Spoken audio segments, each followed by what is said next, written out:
Good evening, ladies and gentlemen. Welcome to Sunday Shine Time in prime time. I am your host, Nick. Happy that you could be here with me. All right, who's this?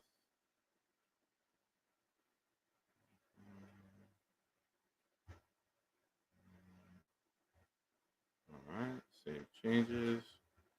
And we're good. Okay. I tried to broadcast live on Twitter, X as well, and an error came up.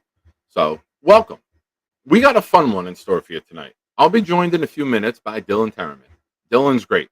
We're going to discuss, look at this, even got some banners for you guys too. We're getting fancy now that the season's here, ladies and gentlemen. Training camp stories to keep an eye on. And what Dylan and I are going to do, we're each presenting three stories, that we want to keep an eye on and that we think will be worth revisiting down the road when training camp concludes. So happy to have Dylan on. Now, couple show announcements. Some new things going on here with the channel. First off, and I will promote this multiple times throughout the night. Starting tomorrow, Shine Time in prime time moves to morning, 9 a.m. throughout training camp. We're going to have 9 a.m. shows, ladies and gentlemen, Eastern Standard Time. So 9 a.m., I'm going to pop on before Jake. Jake goes on at 10. It'll be an hour show. Jake goes on 10:30 or 11. We'll keep it going.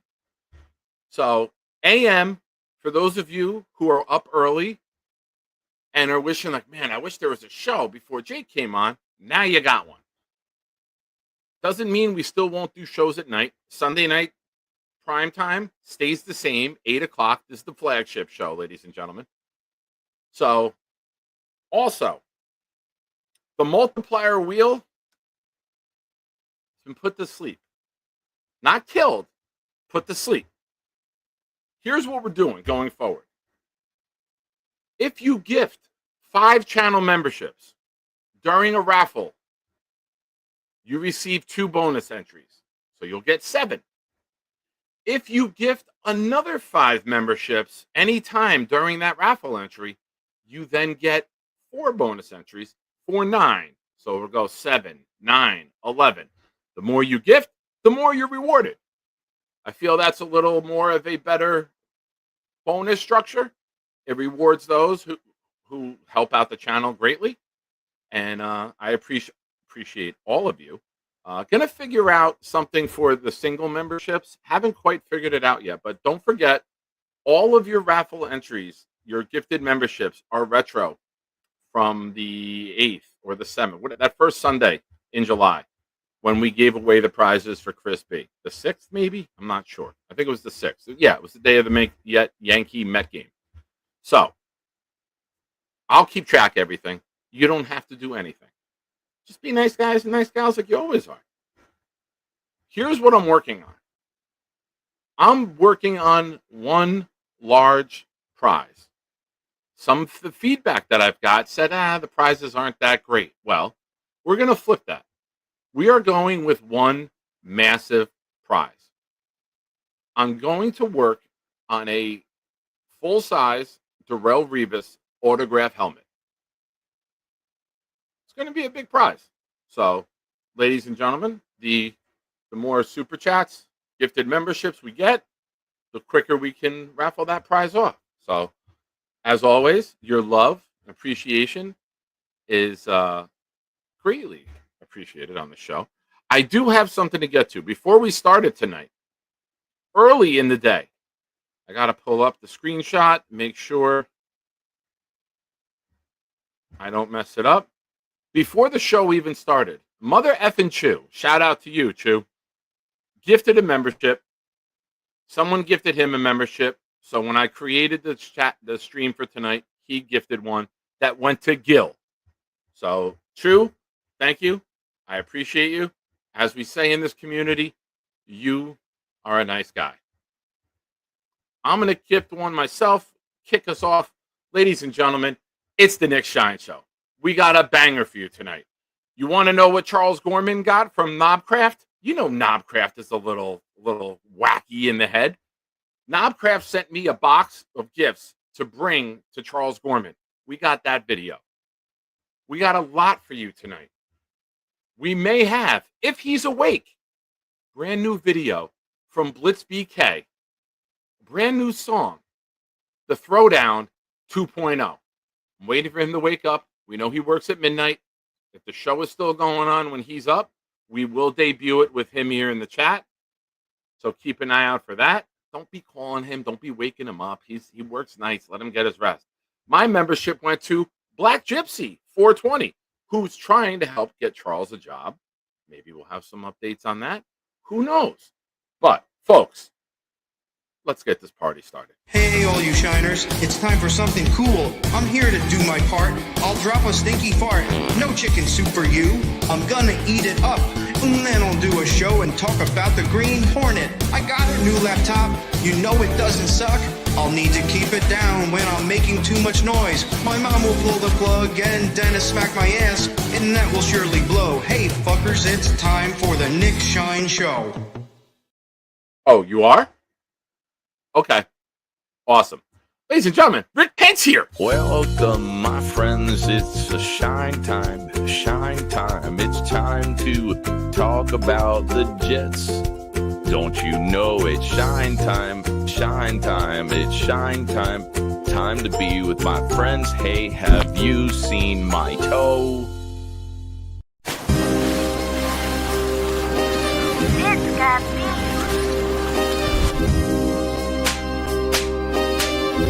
Gentry covered in purple. Any day, any night, we all shine, bro. First class shine time, the Nick Shine Show. Anytime on YouTube, if you don't know, the Nick Shine Show, the Nick Shine Show. Dim the lights, but it's still bright as Nick time. Day or night, this is his prime, it's Nick Shine. Proud fan, well defined, to get in line. Toe to toe with any show, he only got 9. The best show on YouTube, bro, is easy. We talk Jets all day, please believe me. Subscribe, you just gotta click a family. We not a click in 3D. You can see a beautiful DP. We see through the fake teams and the tea leaves. So we pray for a coach and a QB and hope that we close to the top in the new league. A toast to the host with the most, Nicky. Who, me? Any day, any night, we all shine, bro. First class shine time, the Nick Shine Show. Anytime on YouTube, if you don't know, the Nick Shine Show, the Nick Shine Show. Fantastic. For those of you who've been watching multiple shows throughout the week, I don't even know. I'm going to start with this. Ease the tension in here. No, I'm pissed off at him. I'm done. You gotta put some shorts on, okay? You gotta wear a shirt that's Jesus fucking Christ, dude. But You please guys don't think go this to is the funny. bathroom. It's not funny. Like, look at the medical conditions. He's Charles, ladies and gentlemen. He's Charles. So, let's get into a couple of Jet things before I'm joined with Dylan. Number one, very good sign. Mason Taylor signs his contract.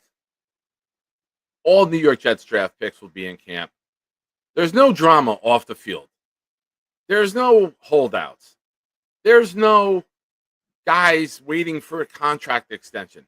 The New York Jets are taking care of their players. Oh, he's got a coffee cup. You know what? We appreciate coffee on the show. We're bringing him on right away. Cheers, bro. Coffee. What's up? How are you? Everything's on? All right, cool. Everything's on. What's up, man? There. Well, what do you got on? Oh, I got a little bit of a little merchio here. Some nice DT hoodies that we just got shipped in. Nice. We also might have some T-shirts also for those that might be interested. Going to try to see if people will be interested in some DT merch. Nice. Awesome. So I like it. We're pretty excited. You have a link? You have a website?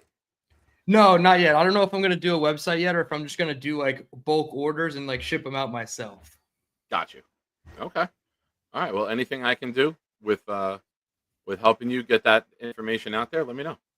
I appreciate it. Yeah, once I figure out the logistics of it, I'm trying to get it at a nice price point somewhere between 20 and 25. I'm hoping for $20 a shirt, and then I just eat the little bit of shipping it costs to get it to the person. So we'll see.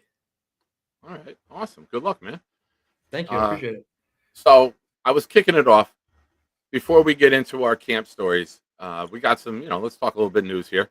We got Mason Taylor get signed. Mason Taylor, all the second rounders on Friday night into Saturday started getting all their contracts done. Everyone fell in suit. We thought it would happen. You're muted, by the way. I don't know if you know that. Okay, perfect. Now, the New York Jets usually have drama surrounding them. Either guys holding out, guys wanting more money, the quarterback being discussed, right? This is something new for us as Jets fans. We're going into uncharted territory where the organization is functioning with competence. Like, I don't know what to say. I'm pretty good at talking. I don't know what to say. So I'm going to throw it to you. What's your thoughts as a younger Jet fan who this might be one of the first times in your life where you're seeing this team is being run by big boys? Yeah, no, it's like between a combination of that and the whole move in silence in the spring and summer, it's like we're almost like out of words to analyze what's going on. And this is kind of uncharted territory, like you said. Before Quinnen Williams in 2023, you got to go back to what, Mo Wilkerson, Mark Sanchez, like those types of guys getting their second contracts from the Jets. So to see their big up-and-coming guys like Sherwood, Sauce, Garrett, the guys who actually keep saying they want to be here, like it's nice. Yeah. Like you said, it's good to see them acting like a competent franchise. Obviously, once the game kicks off in September against Pittsburgh, then it really counts. And obviously we can't predict that yet. But I mean, everything has led up to the fact that they don't want to do it the way we've kind of seen them accustomed to doing it the last, 10, 15 years in this playoff drought. So it's hard to say that what the results are going to be, but the process seems a lot more ironed out, a lot more calculated, a lot more sophisticated this time around with AG and Muji. So they're off to a hot start for me. And to be honest, they weren't the guys I wanted. So they kind of had a lot to prove to a lot of these fan bases, or this fan base who either liked Saleh, liked Douglas, or wanted somebody else in the coaching search. So they have a lot to prove, and I think they're doing so far so good. Yeah. Now, for those of you, listen, it's the day and era in the sports world where stories come out so quickly, we forget what happened a week ago because it's always the next biggest story, right? The newest story is the biggest thing to happen in the world of sports. Let's rewind to the end of the season. We didn't know who the head coach would be. We didn't know who the general manager would be. We didn't know who the quarterback would be. We didn't know if Garrett Wilson was going to demand a trade. He looked very unhappy. We had so many questions. And I think the Jets, Muji and Glenn, have handled this as perfectly as you could. To be in a position not to draft a quarterback, but to go get Justin Fields, a lot of people, myself included, in November, I was saying, get rid of Rodgers, go to Fields. I was catching heat. Jake and I argued on my show one night for an hour with Mr. Bonesy, the champ, and Neil. And I was the only one who was saying, you got to get rid of him. And we there was heat and like frustration and passion. And I was like, you got to get a mobile quarterback in this day and era. They went and got Fields. Now, I'm not bringing this up because I nailed it. I'm bringing it up because you could see that the organization didn't want the stiff, aging quarterback. They didn't want to start off year one, right? If you're going to start off year one, why not take it with a guy who has the high upside, not a guy who's on the decline? And that was more of my whole process with it. So they solidify the quarterback position short term. It's still yet to be determined if it's long term. Then, what's the other big story? Who are they going to take at 7? They're going to go tight end. They're going to offensive line. They solidify the offensive line. Another big question that has surrounded this team for over a decade. Done. Now, your superstars, are they going to demand trades? Are they going to hold out? Are they going to miss OTAs? They didn't miss OTAs. They didn't hold out. They were there for every step of the way. At OTAs, they were saying how they want to be a part of the solution. They want to be here long term. The Jets take care of that before training camp. That's huge. This is not something this organization does. They don't give us answers. They usually move and lead us to more questions and more frustration. So it's a really good sign for us as Jets fans that the Jets are operating correctly. Haven't won anything. I get all that. But we can only talk about what we're talking about right now, right? Right. So And give me your AG had thoughts to on come how in. they've performed, how they moved, and like you said, they weren't your guys. So what are they proven to you so far? Yeah, I mean, AG, especially AG, has had to come in not under fire by the media, but there was a lot of the saga with Aaron Rodgers, and he had to come in and make a lot of big boy decisions, have a lot of grown men conversations, like he put, I believe, in his interview with Eric Allen. You have to have a lot of grown men conversations in this type of league, and it's just a refreshing feeling to hear something like that as opposed to what we got last year from Saleh, where even the other day, Rich Cimini was telling Jake that Saleh walked off on a question that Rich asked him at the podium post game. And then a couple of days later, he's calling him to like break down why he walked away from him. I'm like, no, if you just walk away, you walk away, and you don't need to bring it back up again. Like Rodgers felt like he needed to go back and like put a Band-Aid on the relationship. And it's like, I don't think AG's like worried about stepping on a media person's toes to, get his point across, and he doesn't really care. So it just seems like a lot more grown men, a lot more competency in the coaching staff and front office. And like I said, they weren't my guys, but I think he's done a good job of proving to me that I can get back on board with thinking that there's some optimism with this team and with this coaching staff. And we'll break it down. And like, I'm really interested with some of the coaches specifically to keep an eye on. So once we get into that, that'll be a fun conversation. Well, perfect segue, right on time. Some of the training camp stories, Dylan and I have each put together 3 to keep an eye on for this training camp. And since you just mentioned it, we're going to kick off with that one for you. You brought up Jets coaches to keep an eye on. Go ahead. Yeah, so my big question is, and this is, again, something that AG talked about in one of his press conferences or media interviews since he's been hired with the Jets. He talked about having developmental coaches, the coaches that are going to be able to take that late rounder and turn them into a third round production, or that third rounder and turn them into first round production, all those fun things that he's been saying to the media. And I want to be able to identify who those coaches are coming out of, maybe not coming out of training camp, but at least have an idea entering the season of who some of those coaches are going to be. Under Saleh, it was mostly defensive guys like Rudy, the linebackers coach, and then you had Tony Oden and Marquand Manuel, the DBs and safeties coaches. And those were the bright spots of our team, right? The D-line under White Cotton was so-so. Once they lost a little bit of talent, it was harder for his unit to perform. Yeah. But they were still good too. But we knew who Marquand and Tony Oden were. They were getting gigs or looks at like DC and other positions elsewhere in the league. They never left, obviously, until Saleh left. But those were the coaches that I was able to identify as like the developmental coaches. So just looking at the list here, obviously you got to hope Scott Turner, the pass game coordinator, who was just hired this year. He's one of my favorite, most intriguing offensive signings. Sean Jefferson. He did a really good job last year. He did a really good job in Oakland. I know he was it, Vegas, right? He came from Vegas. Yeah, I always say Oakland. I'm sorry, I'm old school. Vegas. No, it's fine. Yeah, I thought he did a really good job with, as the passing game coordinator out there, getting Bowers the ball downfield.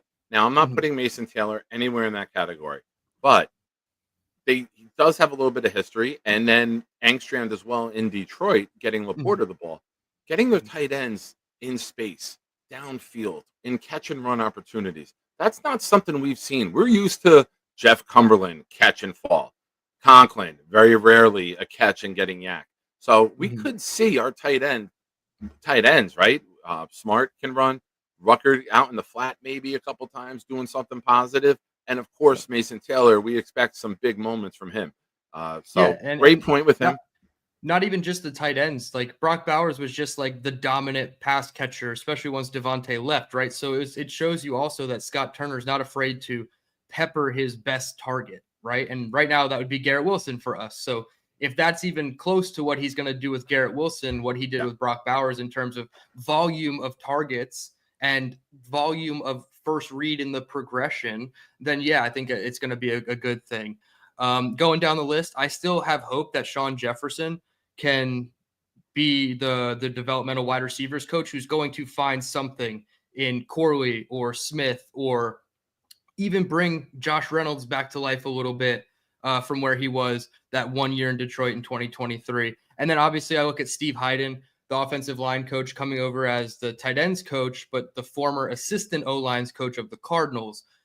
Is he going to be able to get the most out of this offensive line, or are we going to be doing this whole thing where we hate our offensive line because the offensive line has talent, but they're not performing just like Keith Carter? So I had Scott Turner, Sean Jefferson, Steve Hyden on offense, and then defensively, Aaron Curry, the linebackers coach, former player, and it's going to kind of be a theme. A former player, the linebackers coach, like I said, Rudy was really good last regime. So can we keep that going with our 2 stud linebackers up top, and then maybe develop a Jamin Davis or Zaire Barnes even, or obviously Maui Noah, the rookie they got this year. Then you have Chris Harris and Dre Bly, kind of a theme here, right? Defensive back coaches. So I want to see if these guys can, again, former players, can these guys get the most out of our star-studded cornerback room and our so safety room that has a really intriguing rookie. So those are the 3 names on defense. Aaron Curry, Chris Harris, and Dre Bly would be the defensive coaches I'm looking at. If Dre Bly can get Sauce catching the ball and getting interceptions and getting turnovers, he might be up for assistant coach of the year. Like Sauce is great, but if Sauce on the minimal opportunities that he gets, if he gets 3 interceptions on, let's say we use the same numbers of last year, 47 passes his way, he gets 3 interceptions. That's a good ratio. So don't worry about he didn't get 5, he didn't get 10. Guys who get those big numbers get thrown at a lot. Their targets are much greater. If Sauce can get 3-4 interceptions and be a guy who shuts down the number 1 wide receiver, you take that all day. Because if they're not throwing to the number 1 wide receiver, that's a huge win for us, because now you're expecting other players on the offense to do something they might not be able to do. So great call with him.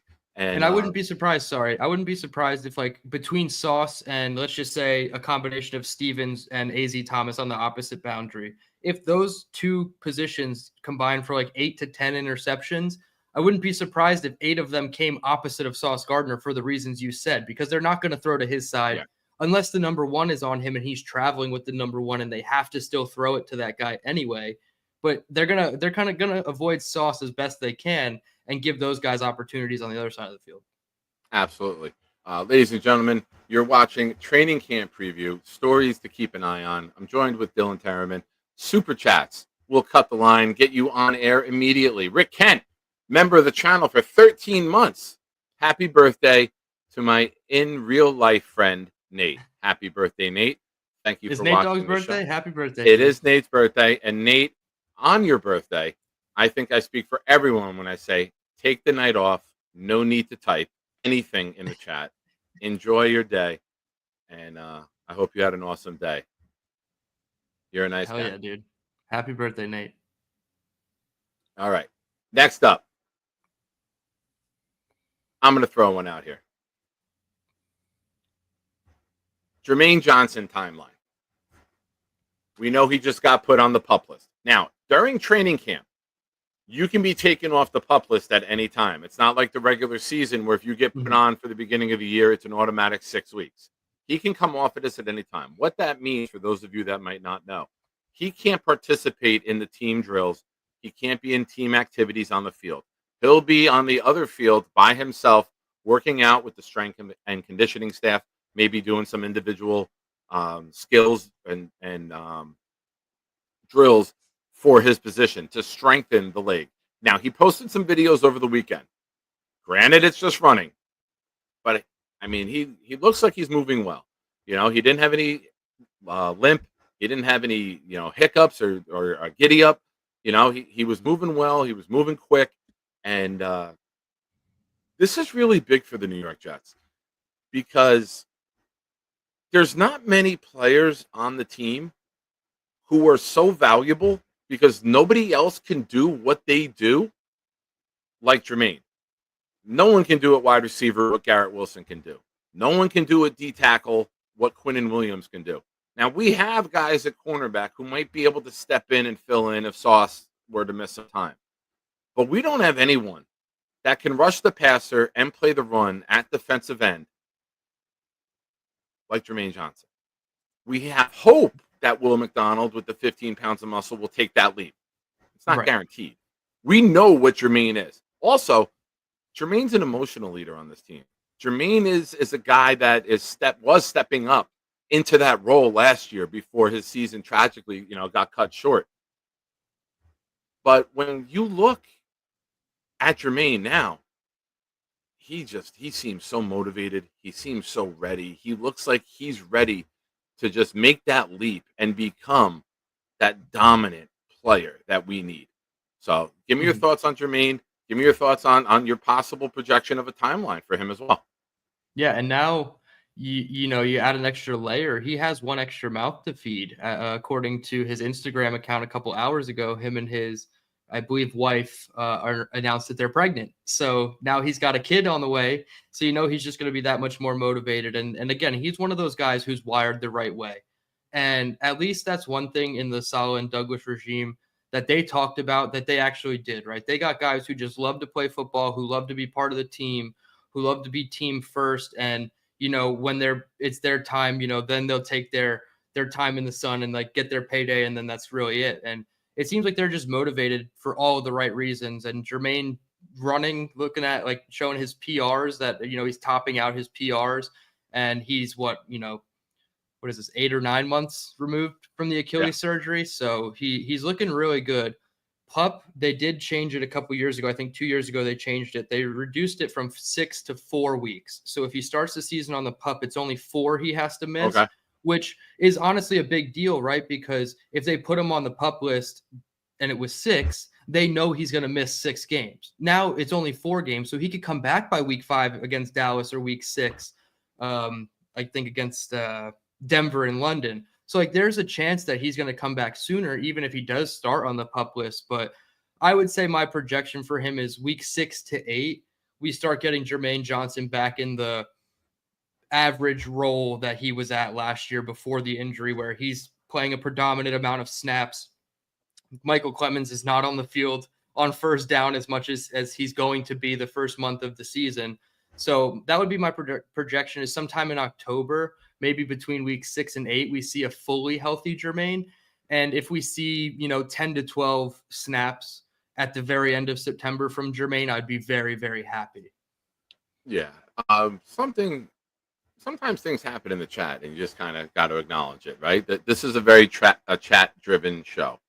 Of course. Lane has moved on already from Carly and is now asking Genergy for bikinis.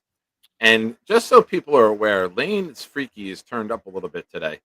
He was asking for bikinis in the chat half an hour before the show started, and also posted his address for women to send him, or maybe guys, I don't know, I don't judge, for bikinis to be sent to him. So I had to delete that from the chat about 7:30 tonight. Lane, don't put your home address in the public chat.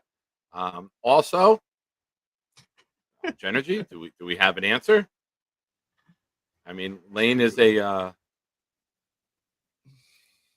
one of a kind. Genergy, These Sunday shows turn great when it becomes the Charles and Lane show. Oh, it's great when it's the Dylan and Nick show too. Let's not shit on ourselves here. Not according to the birthday boy, but we can continue. His takes don't matter here. But the big thing about Jermaine too, and I don't know if this is where you were going to go next with the topic of Jermaine. Somebody got paid at his position group quite a bit of money, and it's going to bring in a talking point for Jermaine when it comes contract time. I know he's got the 2 years, just like Sauce and Garrett do, but he doesn't have the extension. We got that on deck for later. Don't worry. Look right at this. There. We got that on deck. We got beautiful. We got banners today, Dylan. We got banners. We're moving up in the world. I love it. So yeah, so we will cover that at the end. I promise you. All right, cool. So Jermaine's timeline. I don't want to see him get brought back before he's ready, but I believe they will bring him back for opening day, and they will pitch count him.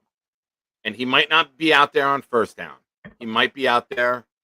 You know what I mean? They'll use the game reps to get him up and going. And then by week 4, 5, 6, that's when he's going to get to his full strength. I think the lack of depth at the position for us is going to play a part in that decision. And I think Jermaine will push for that himself because how vocal he's been about how ready he is and how ahead of schedule he is. That's going to mean something to him to make that. That's probably a goal he had set when this happened, that I can make it back in a year. Right. Yeah. I can make it back for opening day next year. And that's your goal. Every rep, every stretch, every icing, every burn, every tear that you went through for months on end was to be ready for opening day. So I hope he makes that. We're gonna do this. Go ahead. I was gonna say, if you were setting a line on snaps for Jermaine Johnson in week 1, where would you set it? And then I'll pick if it's over or under, in my opinion. 18. Ooh, that's a lot. I'm gonna go under. I was thinking you were gonna I'll go say 16. I'll go 4.25. I'll go 16, 4.25. Okay, when you break it down like that, that's not bad. I was literally gonna say 8 to 10 snaps. So I'm gonna take the under, but I mean it could still be 12 to 14 and barely hit the under. So yeah. That would be nice though. 14 snaps or 16 snaps of Jermaine Johnson in week 1 would be fantastic. Yeah, and I would save them for the important downs. I would save them for the blitz packages. I would save them for 3rd and 3, 3rd and 4, where they might want to run a little trickery or a screen pass or a quick pass to Metcalf, like a bubble, and you got Jermaine hunting him down so he doesn't go upfield. I would even say 1st or 2nd down red zone plays. Yeah. Where you think that they're going to be running the ball. Yeah. I'll lose my mind if it's a 2nd and 8 and he's out there.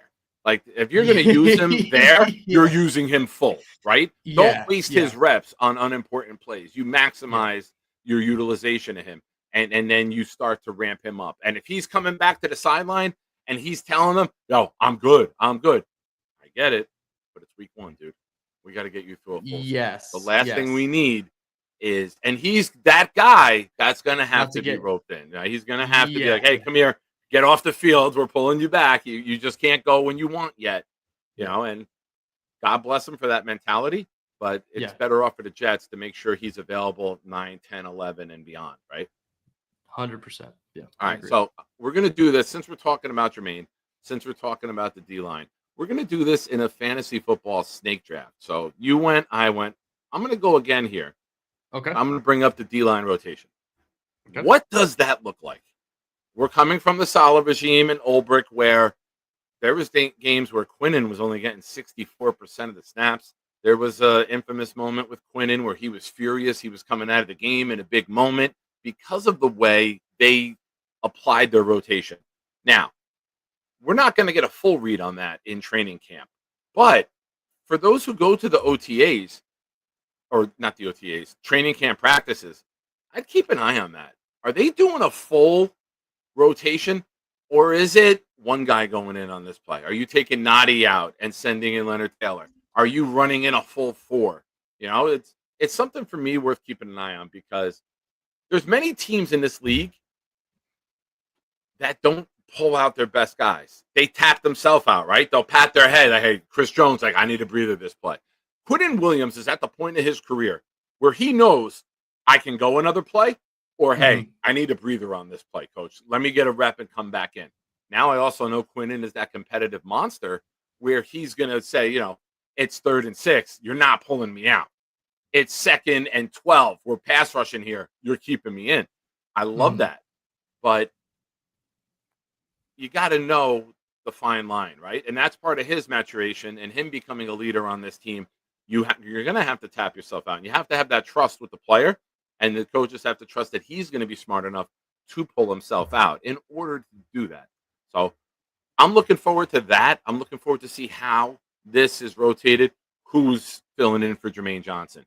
Is it one of the young guys from last year? Is it a Watts? Is it McGregor? Is it Weaver? Is it Clement? You know what I mean? Who is filling these roles on the line when these guys come out? And shout out to a good friend of ours, Jake Asman, saying, "Love the hat, Dylan." While Jake is here, ladies and gentlemen, tomorrow morning, 10 a.m., after Nick Shine Show training camp preview or training camp recap, we're going to start doing those. 9 a.m. weekdays, I will be live. Jake, of course, goes on at 10. So after me, Jake will be on. And I'll be on with Jake tomorrow morning at 10 o'clock. So you got me late tonight on Sunday, and then you got me twice in the morning. Some ladies dream about that. I dream about that. I dream about me 3 times in 12 hours. But Jake, thank you for the super chat. Now, Dylan, I kick it to you. Give me your thoughts on the D-line. Give me your thoughts on how Wilkes may apply this, and what are you looking forward to here? Yeah, I would say, first off, starters are probably going to play like 75, maybe 80% of the time. And when I say that, I mean like the more obvious situations. Like you're going to have your base 4 down linemen to start the season: Clemens, Quinnen, probably Noddy, maybe McDonald on the opposite end.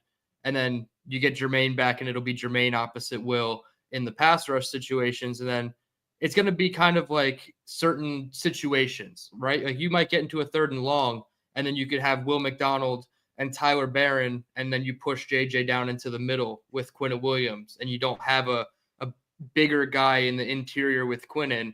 So maybe base will be between Noddy and Coert, right? That seems to be the guy who's kind of leading the pack. But it's going to be situational. But I think the guys like Quinnen and Jermaine, when he's fully healthy, they're going to play like 75 to 80% of the time. And then Will McDonald, even though he is more of like a specialist type rusher, I still think he'll play 60% of the time. And again, you'd have to like not assume, but you'd have to think of this in like a neutral game script, right? Like the game is within 6 or 7 points either direction. So it's not a complete blowout where teams are just running the ball every play and Will McDonald is rendered useless because they can just take him out of the play. You'd have to assume that they're still throwing the ball at a decent clip. So from that standpoint, I would say that these guys are going to play 75 to 80%, McDonald maybe 60%. And then the defensive interior outside of Quinnen, that's going to be really hairy. And I think like it's going to be schematically on a week-to-week basis.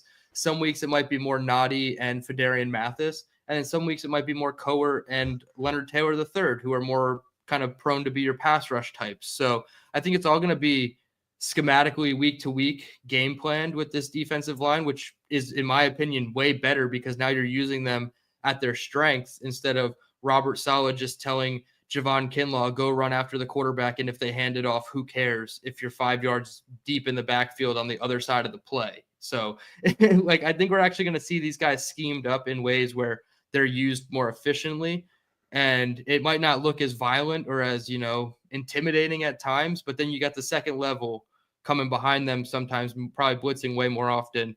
That's going to make it more effective. So I'm really excited too, but we're going to see way more from the starting, unit than we have in years past. Like I've been screaming 63% snaps for Quinnen Williams is like malpractice. It just doesn't make any sense. And like the 1 year he got 68 or 72%. And like, I'm like screaming. It's like, you see the efficiency go up the more snaps he gets. It's not a matter of less snaps. I believe that was the year he made an all-pro team too, right? The year he was utilized the most. Yeah. The more snaps that Quinnen Williams gets, the better off he plays. And it sounds kind of silly because his position is meant to like wear you down and like, you're tapping your head going off, but not Quinnen. Yeah. No, great point. Shout out to 25, member of the channel for 8 months. He's saying he would love to add another wide receiver. Ladies and gentlemen, thank you for watching Sunday night here. Shine Time in Prime Time. We're joined with Dylan Tereman. Hit the like button if you haven't already. Also, new bonus structure for gifted memberships going forward. Working on a big prize. We're going to have one big prize. I'm working on a Darrelle Revis full-size authentic helmet autograph. Here's what we're doing.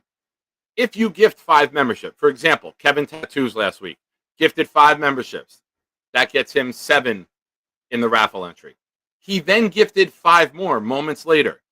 We're going to add 2 the second time, and now he gets 9 for that one. Now, if you were to gift tonight, he gets 11. So you're going to get rewarded for the more that you gift during this raffle, and we'll see how that goes. Obviously, I'm always open to ideas, suggestions, but I wanted to reward people more who gift more. So that's what we're going to be doing, folks. And as always, thank you for all your contributions to this channel.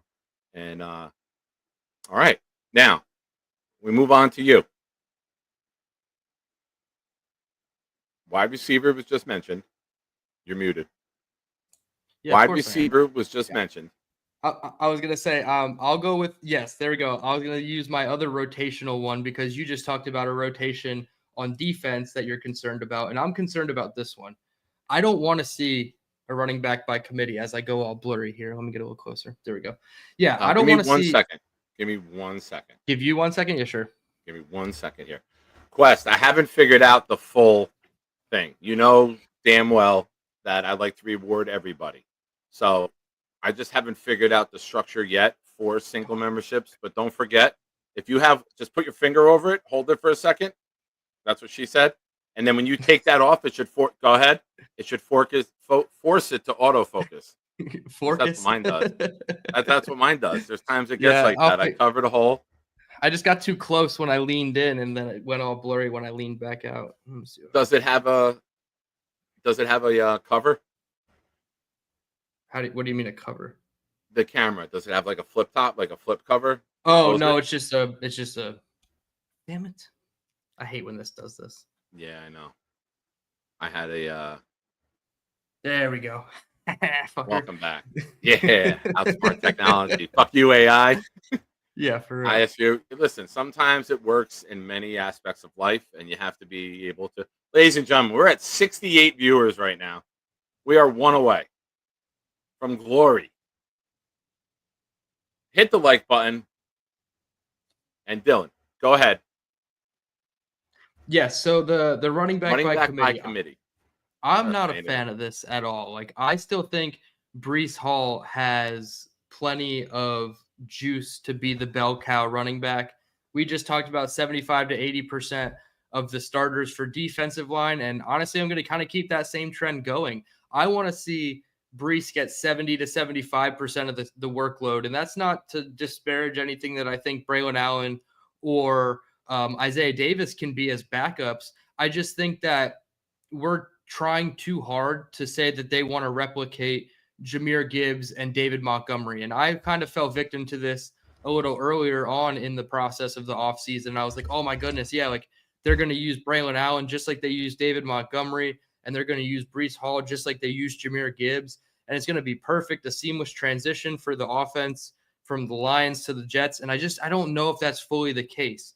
I feel like they have a role for Braylon Allen. He's not going to not have a role on this team, and they might use a lot of two-back stuff like we saw Hackett use, and then Downing kind of went away from it when they switched coordinator jobs. I want to see Breece get the workload first and then prove he's not healthy enough to do it, or just, maybe he's just looking for that big home run play and he's not getting it, and then you can spell him with Braylon Allen and Isaiah Davis. I want to give Breece every chance to be the 1,500-yard, 1,800-yard all-purpose back first before Braylon Allen. So I don't want to buy into the running back by committee yet, but that's definitely something I'm going to watch, is how much time does Allen get with the ones? How much time does Isaiah Davis spend on the field? Because they're going to use Breece as a wide receiver, and then you can bring in Braylon Allen as a running back, and that's all well and good. But if Breece Hall is not on the field for 40% of the time to give Allen or Davis snaps and carries, I'm going to be upset. Yeah. And something we're going to have to keep in mind, with the lack of trust we as fans have in our wide receiver group. Yeah, seriously. Breece might be flexed out more than we are thinking right now. He is pass catcher number 2 as it currently stands. Yeah. So you're going to look to get mismatches. I envision 3rd and 6, like I've said plenty of times, put Trips on one side of the field, put Garrett on the other side to get the double team, run 3 guys, almost like you're doing the Hail Mary play in Madden, and throw a swing pass to Breece behind it. And if they're playing man, that's going to be wide open for him one-on-one with a linebacker. And I want that. I want Breece in the open field to make one guy miss. And if we can get that, that's a tremendous way to move the sticks, keep it going. And if he can make 2 guys miss, it might be a guy who can take it the distance. We saw him against the Giants catch the ball in the middle of the field and just run around everyone. And this is like the first offseason since his rookie year where he's coming in healthy. He didn't have to rehab in the offseason. He had a little, everyone gets banged up a little bit during the season, right? They got those nagging injuries, but he didn't have a major surgery. He didn't have anything that he had to come back from with the rehabilitation process. So this is a guy that you should be designing to get the ball to in open space any way you can. I don't care if he catches 75 passes and only runs for 800 yards, because those 75 passes might be more valuable than getting him another 75 carries.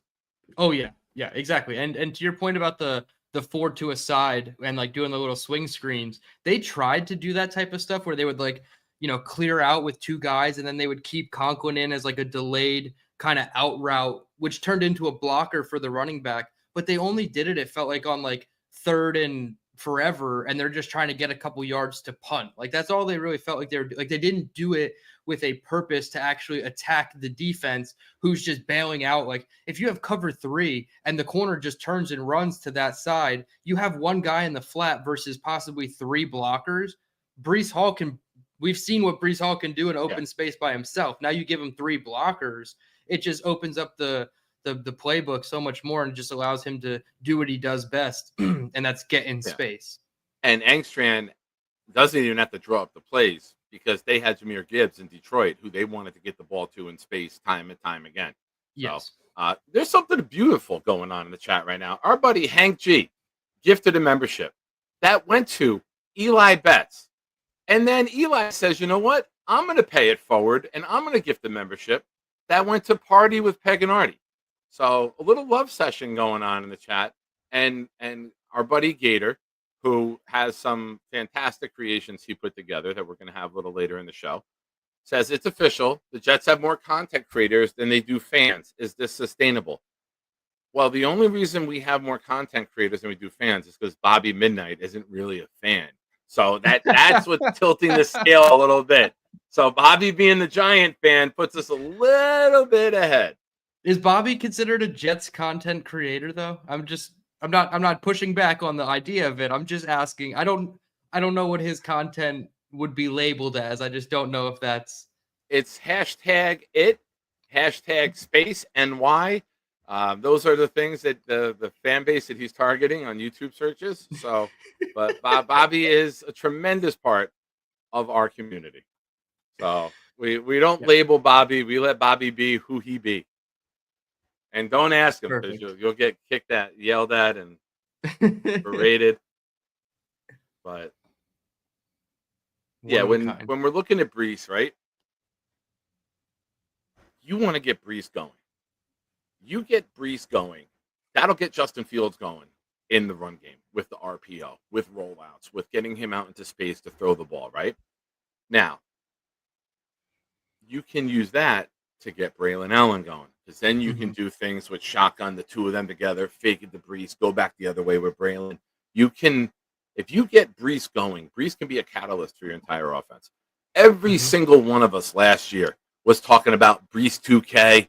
This is the year we're going to have a much better offensive line. Rodgers with the pass game will open everything up. We're going to be able to gash them in the run. Every single thing that we said last year might come true with Breece this year. Now, I'm not saying 2K, but efficiency, right? If you can use Breece to get other guys open, if you can use Breece to come back the other way and get tight ends in the flat where they can catch and run and turn upfield, because Breece is going and the safety and the linebackers have to bite and flow to the ball that way, and then you gash them coming back the other way, that's huge. That's valuable. Give me your thoughts on that. Yeah, the idea of Justin Fields, Breece Hall, Braylon Allen in the same backfield, northwest, east, south, it doesn't matter. Like whatever cardinal direction they want to run the ball, they're going to be able to do it. And I think that's really cool. And the players have kind of been going back and forth. I think it was on Instagram. There was a picture, I think the Jets posted it, of the mesh point of an RPO between Fields and Breece. And Justin Fields like, I'm pulling that every time. And Breece was like, kind of jawing at him, like, you got to give me that ball there, blah, blah, blah.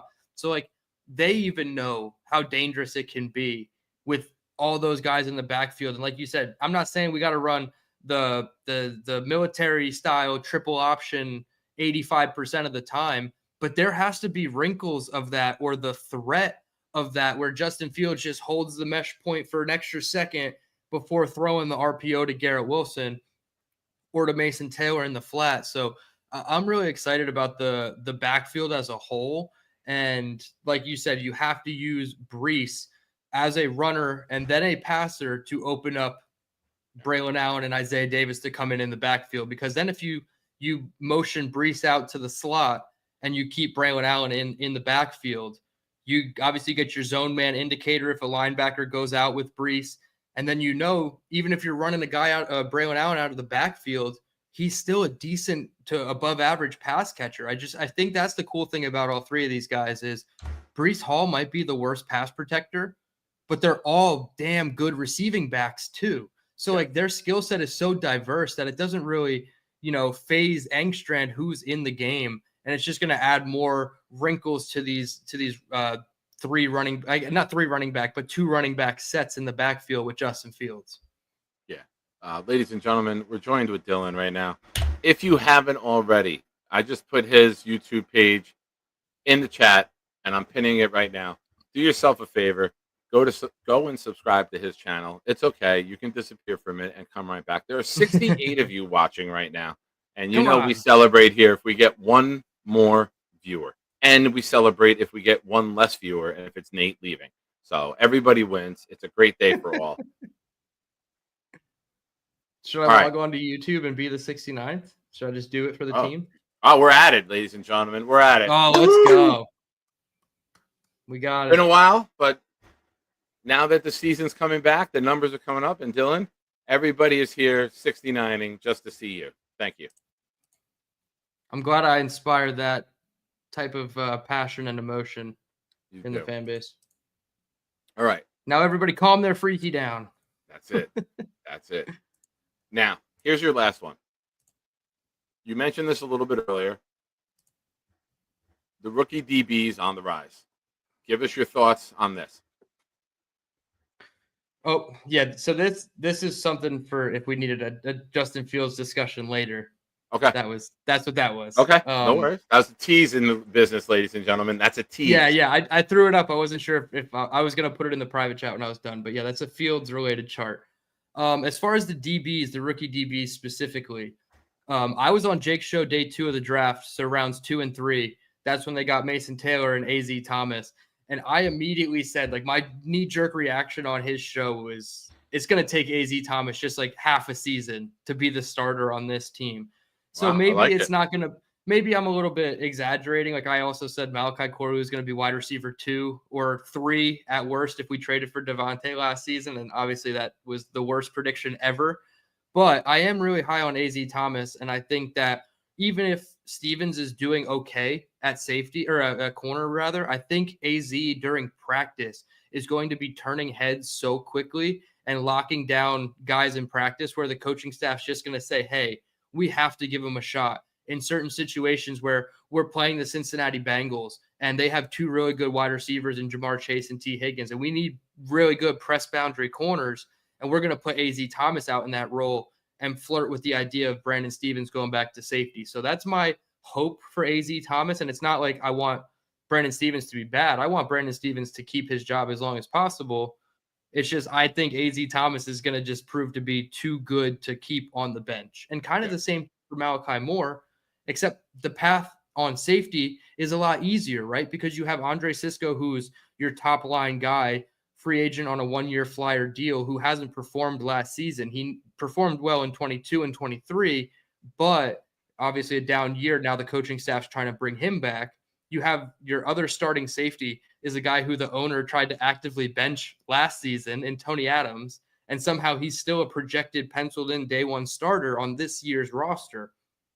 That says to me, you have a job ready to be taken, right? And it might not be Adams. It could be Sisco. I don't think it would be, but Malachi Moore could very well be just as good or, slightly worse than Tony Adams. And then at that point, you just play your young guy and take the lumps that you're going to get at rookie because this guy's going to get great experience. So maybe it's not week 1 or 2 of training camp, but I think Malachi Moore is going to get time with the ones around the time where we're, scrimmaging with the Giants, right? Around that week of the preseason. Yeah. And AZ is going to get reps with the ones from time to time during practice too. And it's just like, how long until they're getting meaningful reps with the ones? And my hot take with Malachi Moore is before the end of his rookie deal, he wears the green dot on his helmet and he's the communicator over the linebackers, who I believe it's right now, Jamie and Sherwood. Okay. I like it. The great Rick Kent has a $20 super chat with a question for you. Can you address the controversy of being double booked on Thursday night? Ricky New York announced yesterday that you will be on with him at 8. But Connor Long claimed he is having you on his show Thursday at 8. Now, Dylan? So I just reached off to the side to pick up this monthly calendar here that I desperately needed to buy because I was just writing shit down on note cards. Like, okay, I got this person's podcast. I got this person's pod. I'm going to have this person on my pod. Nick, if I told you you're going to see a daily dose of Dylan until Saturday on YouTube, that would be the truth. All right. I have somebody asked in the chat, I have my defensive ranking show coming out tomorrow. And then I have Antoine coming on the pod Tuesday, Matt O'Leary Wednesday, and then Thursday, the 24th. I thought Friday was the 24th. So Connor hit me up and he was like, oh, dude, on Thursday, can I have you? I was like, yeah, dude, 8 o'clock Thursday, the 23rd. This is great. I'm all set. And then I heard Ricky last night say Thursday, which is really the 24th, which Ricky and I talked about, just the 24th, not a day. And I was like, damn, I thought the 24th was Friday. So I switched. Connor and I are going to go live Friday at 8, and then Ricky and I are going to be Thursday at 8. But yeah, I have it all written down now and squared away. All right. Well, Rick Kent, thank you for the super chat. That will get you 2 bonuses for the $20 super chat. And we had another one coming in here from our buddy, who we will see. I will be there. My buddy Mark Reese, Genergy, my son. We're heading up to the Cloverleaf Tavern on August 2nd for Jake's outing. Chef Kevin, my guy Shine. Love the show, fellas. Let's go, Jets. It's great to have Chef Kevin in a live chat because when I go on late during the week, and while I got more people here, I will announce this, starting tomorrow during training camp, 9 a.m., the Nick Shine Show. Hope you can make it. Shine. For those of you, rise and shine. There we go. I hope you guys can make it. For those of you that say, I wish there was a morning show, there's a gap in the morning, and we need that time filled, I'm going to fill your gap, baby. That's going to be the show covering ideology. Holes and filling gaps over here. We're going to fill the gap in the morning, ladies and gentlemen. I love it. Between Boy Green and Jake, you're going to have Big Nick. And days that Jake goes on later, I'll stay on later. So Sabo guys, Day? don't worry about it. Kidding. No pause, no AO, none of it. It's God damn it, it's called marketing. Nick's gonna fill the gap in the morning. And look at that. I talk about filling gaps, and Peg and Artie just gift 5 channel memberships. So sex sells, baby. I know what I'm doing. Peg and Artie, thank you so much. Their memberships went to 3 siblings. The lovely Genergy, who has not confirmed nor denied her bikini count to Lane yet. Jen, we might need you to call in a little bit and discuss this. Ricky New York Live, as previously mentioned. J Quest 57 and Johnny Boy. Look at that crew. Thank you, Peg and Artie. Thank you, Chef Kevin. And thank you, Rick Kent, ladies and gentlemen. Now. Hell yeah. Excuse me. Something that I want to address with the DBs. If AZ Thomas, who you had, or Dom, I think Dom had him 17th on his board. Dom was way higher on him than I was even. Yeah. If this guy comes in and just outplays Stevens by the midway point of the year, it doesn't necessarily mean Stevens is a bust. It just means that this guy is skyrocketing. So, I mean, we'll know if Stevens is bad. Stevens seems to fit the type of cornerback that they want, right? They want that long, rangy, long arms, 6'2" or above on the perimeter. But now when you look at AZ Thomas, similar, right? Some people have mentioned Antonio Cromartie. When I look at him, I see more of a Marcus Coleman, who Aaron Glenn played with many years ago. Google him. Search him on YouTube. I know you young guys are like, who the hell is that? But Marcus Coleman, same thing. Right. 6'2". Right. The Monday Night Miracle, he picked off Jay Fiedler twice on the same drive. He picked him off. As he's returning it, gets punched out from behind by either Gadsden or McDuffie. Miami recovers it, throws another interception to Coleman, and then that we went down and tied the game. So Marcus Coleman had 2 interceptions on basically the same drive. Wow. He was part of the expansion draft. The Jets lost both Glenn and Coleman to the Houston Texans because the contracts that they were giving those guys at the time were considered too big, and we can replenish. But it was a hell of a night for Marcus Coleman during the Monday Night Miracle. Number 42. If you watch that game, you're gonna be like, "Oh shit, that's the guy Nick was talking about." He was good. He was a good DB, but Glenn was different, right? Glenn was smaller, but he had Marcus Coleman on the other side.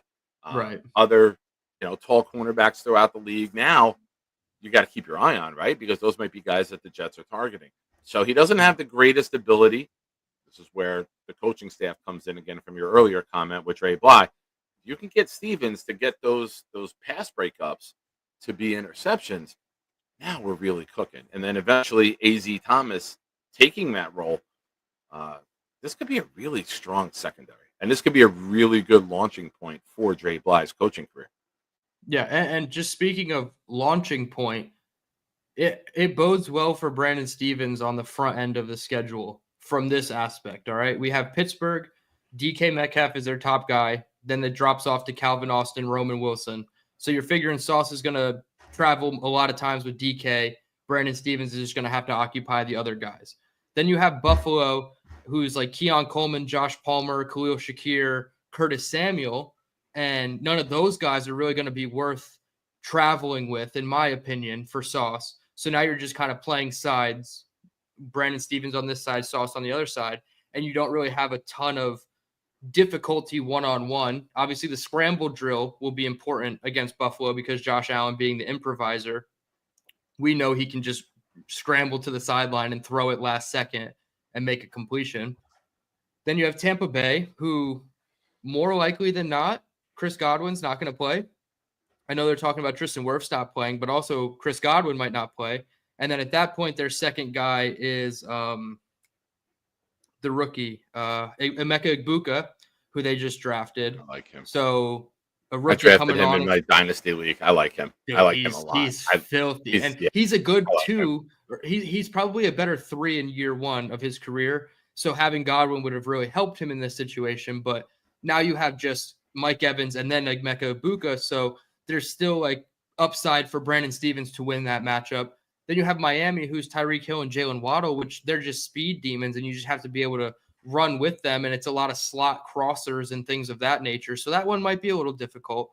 But then week 5 is the first time it's like, okay, we have 2 guys who we need to strap up in Pickens and CeeDee Lamb. And that's going to make it a lot more difficult on these corners. So it's kind of like a soft runway, in my opinion, for Brandon Stevens to be able to keep his job. And like I said, you want that if you're, a Jets fan and you're rooting for Brandon Stevens, obviously. Yeah. Then you have Denver and Carolina, same situation, no true number 2 that's worth it. And then Cincinnati, who we talked about already. So it's kind of an easy start for Brandon Stevens to be able to lock up and keep his job. And that's the game in Cincinnati where, say we're 4-3, that's a game you pull out all the stops. That's a game where if you have this cover package where Stevens flexes back to a third safety, and then you got A.Z. Thomas on the outside. And you're blitzing the shit out of Joe Burrow. Yeah. That's the game where you pull everything out of the playbook. And if you can get to a 5-3 at the bye week, it's going to be bad. There'll be a parade down the Canyon of Heroes. 5-3 we're 5-3 at the bye.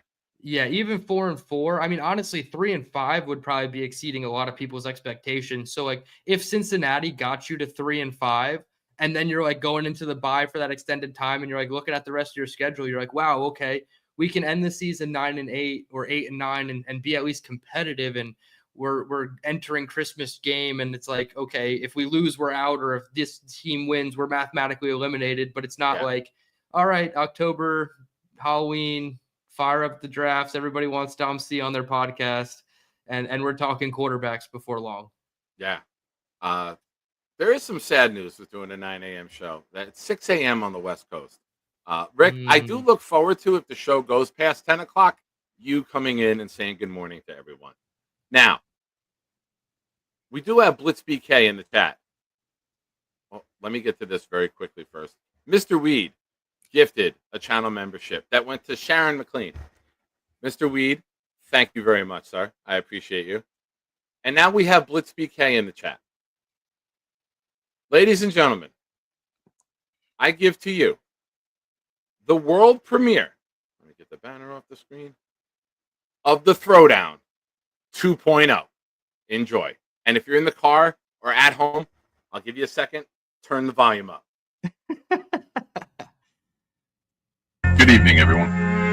Normally, this is the part where I go into a monologue about the Jets. I got to address something first. There's been some shit talk out there about this program. Don't talk shit about my family. They're my family. And this just in, you can go fuck yourself. Yeah, get ready for this new showdown. I call it the anytime, any day throwdown. Nick Shine, kill these clowns till they make no sound. They lose weight, we feel great when we burn these pounds. We all know that jet green make the earth go round. Another rookie head coach, another first go round. We bleed green, each fiend hope this team win now. And twist greens in the DP where my beats are found. Shine is unite, knock the lights out at midnight. We go show for show, goon for goon. We can fist fight, I rip mics. Clemens and Williams, all the dislikes. Bunch of Jets rappers out there, they ain't this nice. I did this twice. Got a sick addiction, so the green and white's my vice. I gave it blood, sweat, and tears. Yeah, I paid my price.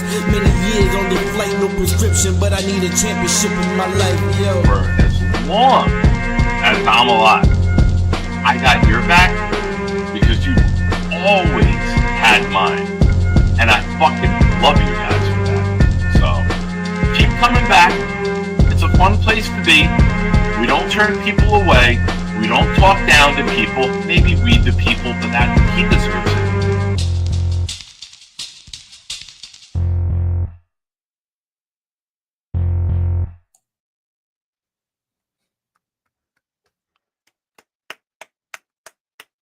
Well done, Blitz. That was beautiful. Ladies and gentlemen, the Throwdown 2.0. Toddler style, baby. Yeah, baby Nick He was sent laying that down the to me. law. He sent that to me, and he goes, "What do you think?" And I'm watching it, and I'm laughing. And I had to go back and watch it again. I've had the song already, but we were figuring out what to do with the video. And I think he nailed it. I think that was terrific. So I was gonna say, I'm sure your beard looked exactly like that when you were that age too. It was, yeah. It was a little white beard in the front. It was the milk. It was a black beard, but the milk was running down the chin. So it was, yeah. Oh, Lane approves. He said, "Good rap song." That's all you need to hear, ladies and gentlemen. Show Blitz some love. Blitz is tremendous, and looking forward to seeing Blitz next weekend. When that happened, ladies and gentlemen, Kevin Tattoos gifted 5 more channel memberships. And they went to Jaden D'Angelo, Jet Life 3, 2, 1, Pat Rich, Georgie, and Jersey Jet. Ladies and gentlemen, the memberships are flying off tonight. Thank you, everyone who's gifting. And for those of you joining late, if you gift 5 memberships, Kevin, that's the 3rd time you've gifted 5 memberships during this raffle cycle.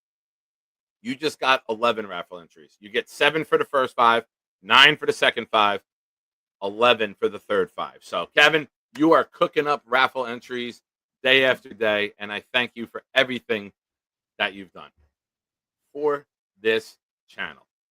You're the man. Shout out to Peg and Artie, who also gave 5 earlier.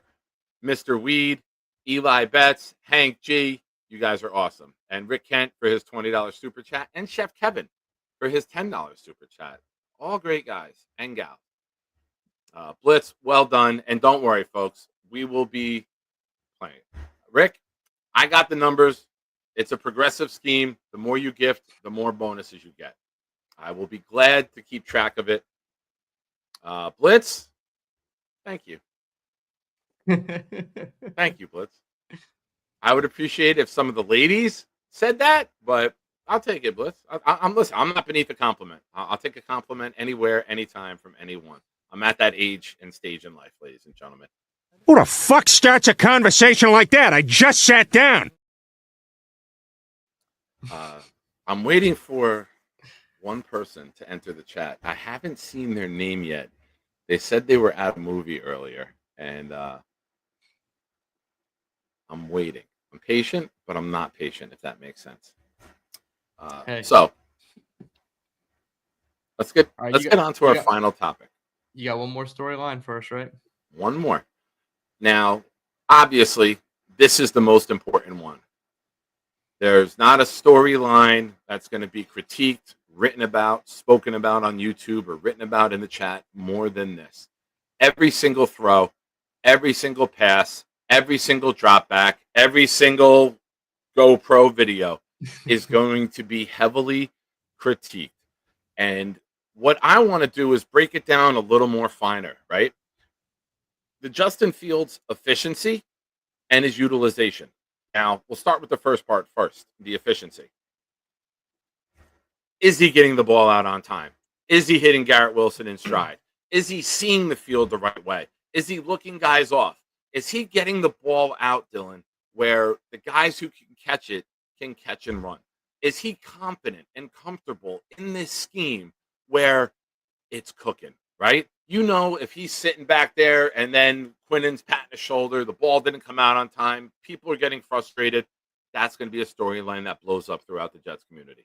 But, and I know it's only in shorts and you can't hit the quarterback, if he's comfortable in the pocket, that's a really, really good sign for this offense, right? Like that's because we know we're going to have a running game. But if we have an efficient quarterback, right? I'm not predicting 35 touchdowns. We don't have Joe Burrow Jr. We don't have Lamar. We don't have any of these massive numbers. But if it's a 2nd and 8 and he can hit a quick slant and timing and Garrett can shoot upfield a little bit, get the first down, that takes the pressure off everyone, right? It takes the pressure off the coordinator, takes the pressure off everybody. His efficiency is so much more important to me than his yardage, than his touchdowns. I want 2nd and 7 pass completions. I want 3rd and 8 first downs. We got to see a guy who gets it. And we got to see an offensive coordinator comfortable enough to call these plays in order for him to be efficient. If it's check downs or run plays on 3rd and 7, you know they don't believe in him. So how they're utilizing him also, getting him out of the pocket, right? We know what he can do with his legs. It's well documented throughout his career. He can run the ball. But if he can be efficient in the pocket and be able to do all those things outside the pocket, that's what the great ones can do. I'm not saying he's going to be great, but he's got to be able to have that fine mix of pocket passer who can escape and also quarterback who has a bunch of plays in the playbook where we use him as an escape from the snap. So I know I throw a bunch out there. Give me your thoughts on it and tell me when you want your chart up. I was going to say this is actually a perfect time because you brought up the efficiency first, and that's exactly what this chart is. Let's see. Did I add it? Yeah. Okay. It's there. You can put it up. Okay. This David is... D. Give me 1 second, Dylan. David D. I do see your super chat, and I'm going to save that for as soon as we're done with this segment, my friend. I promise you, and thank you for it. So this was brought to my attention. Connor Rogers did a video about it on Badlands, and Hayden Winks of Underdog, who works with Josh Norris, posted this, which is from the website rbsdm.com, which I use frequently throughout the season to keep track of these two exact analytic stats. Across the x-axis from left to right on the bottom is completion percentage over expected. So when you take out your drops, your spikes, things of that nature, what would your percentage be that you're supposed to complete, or what are you completing over what you're expected to complete? Okay. And then the y-axis going top to bottom is EPA per play. So how many expected points added per play are you giving to your offense? And obviously, the closer you are to the top of this graph and the closer you are to the right side of this graph, the better you are in terms of your efficiency. Now, this is specifically looking at downs 3 and 4 between the years of 2022 and 2024. So you have 2 full seasons of Fields as a starter, and then the 6 games in Pittsburgh as the sample size of 3rd and 4th downs for Justin Fields. If you look at this graph, and it's kind of hard to see fully unless you're watching maybe on TV, the top right corner, far and away, the most efficient quarterbacks are Jalen Hurts, Patrick Mahomes, and Joe Burrow. Nobody's surprised by those three names, right? Yeah. The next closest in terms of efficiency is Justin Fields and Josh Allen.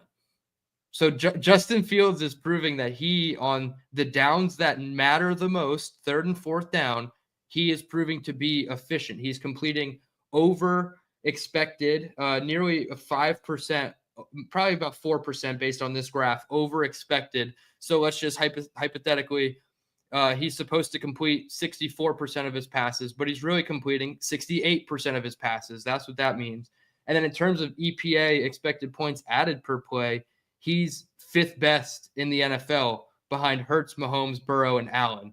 So that's really good company to keep if you're Justin Fields. And I understand it's just a nerdy analytic chart, and it might not translate every single 3rd down is going to be a good down for Justin Fields. But I think this is enough of a sample size that, yeah, and look how bad Rodgers is, all the way down with Daniel Jones and Trevor Lawrence, Mac Jones, Bryce Young, Justin Herbert, Matt Stafford. So there's a lot that you can break or take from this chart, and it's not the end-all be-all on Justin Fields, but it does prove that when it matters most, he has been very efficient on 3rd and 4th down.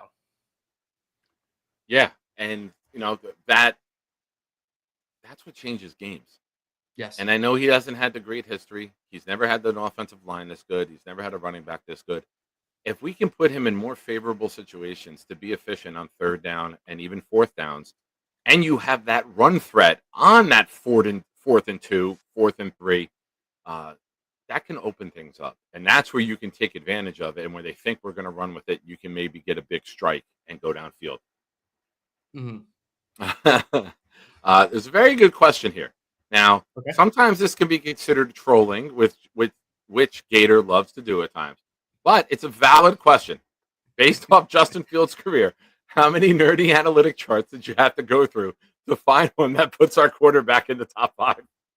I'm sure if I actually did the research to find this chart on my own, 100% Gator would be correct. It would take a long time, and it would be very pointed to find exactly where Justin Fields would be top 5. This one just happened to be presented to me both on Twitter and then in a subscription Patreon video that I watched. So I went directly to the chart. I didn't have to put in my own filters to make it this way. Would I have thought to go this way with Justin Fields and say on 3rd and 4th down efficiency over the last 3 seasons, Justin Fields is top 5? No, I would not have even guessed that. And to be honest, I think Hayden Winks was probably finding a new thing to talk about. And Justin Fields just happened to be that outlier that Jets fans caught on to. So I agree, Gator. There's not that many analytics charts that's going to have our guy up at the top unless it's more rushing efficiency from the quarterback position. Yeah. I mean, if he can be that efficient with this defense, with this run game, we could win some more games than people think. I mean, if you stay healthy with efficiency, with a run game, with a defense, that usually equates, and then with this offensive line, that usually equates to W's, right? Those are the key things they look for. Can the quarterback extend drives? Can you make the throw on 3rd down? Can the offensive line dominate the line of scrimmage? Can your defense get stops? Can you get sacks? Can you get turnovers? Those are all key things when building a team. Now you add the coaching, and you could be looking at a team that surprises some people, and if they might not get the W's, maybe we close the gap with Buffalo. Maybe we're a team that in the trenches we're competing with them, where some days we've got embarrassed. And then on defense, leads us to David D's question right here. Thank you for the super chat, David. Nick and Dylan, when the Jets are in 4-3-4 alignments, who do you believe is the leading candidate to be the 3rd linebacker? I mean, you mentioned him before. I think to start the season, it's Davis, right? Mm-hmm. And I think Davis will be the weak side linebacker to start. And then you could see the kid from Miami, Maui Noah, yeah. Maui Noah. And you still have Barnes. Barnes, that's the one. The one Surratt actually is not on the team. That is Sherrod. Salah's best friend. I'm sure he's on the 49ers by now. I get Barnes and Sherrod confused. I did it so many times last year. Nothing of them. They're the August linebackers. And they were just the special teams guys. So like they were grouped together always on special teams. So they kind of exactly. So between David's super chat and what you talked about with closing the gap with Buffalo, I'm going to shamelessly plug tomorrow's live stream. I'm breaking down the AFC East defenses. Last week, I ranked the offensive position groups of the AFC East. Tomorrow, I'm doing the defensive groups for the AFC East. And that's where I do think the Jets can close the gap on their divisional rivals, at least. So that'll be an interesting one. And we will talk about, obviously, this question again. But I do think it's Jamin Davis for the beginning part of the season, like you said. Maybe Maui Noah gets a bigger role outside of just special teams. And honestly, right now, if he's Chris Banjo's best friend, we're okay with that. At least in my opinion, as a sixth-round pick, I'm okay with that.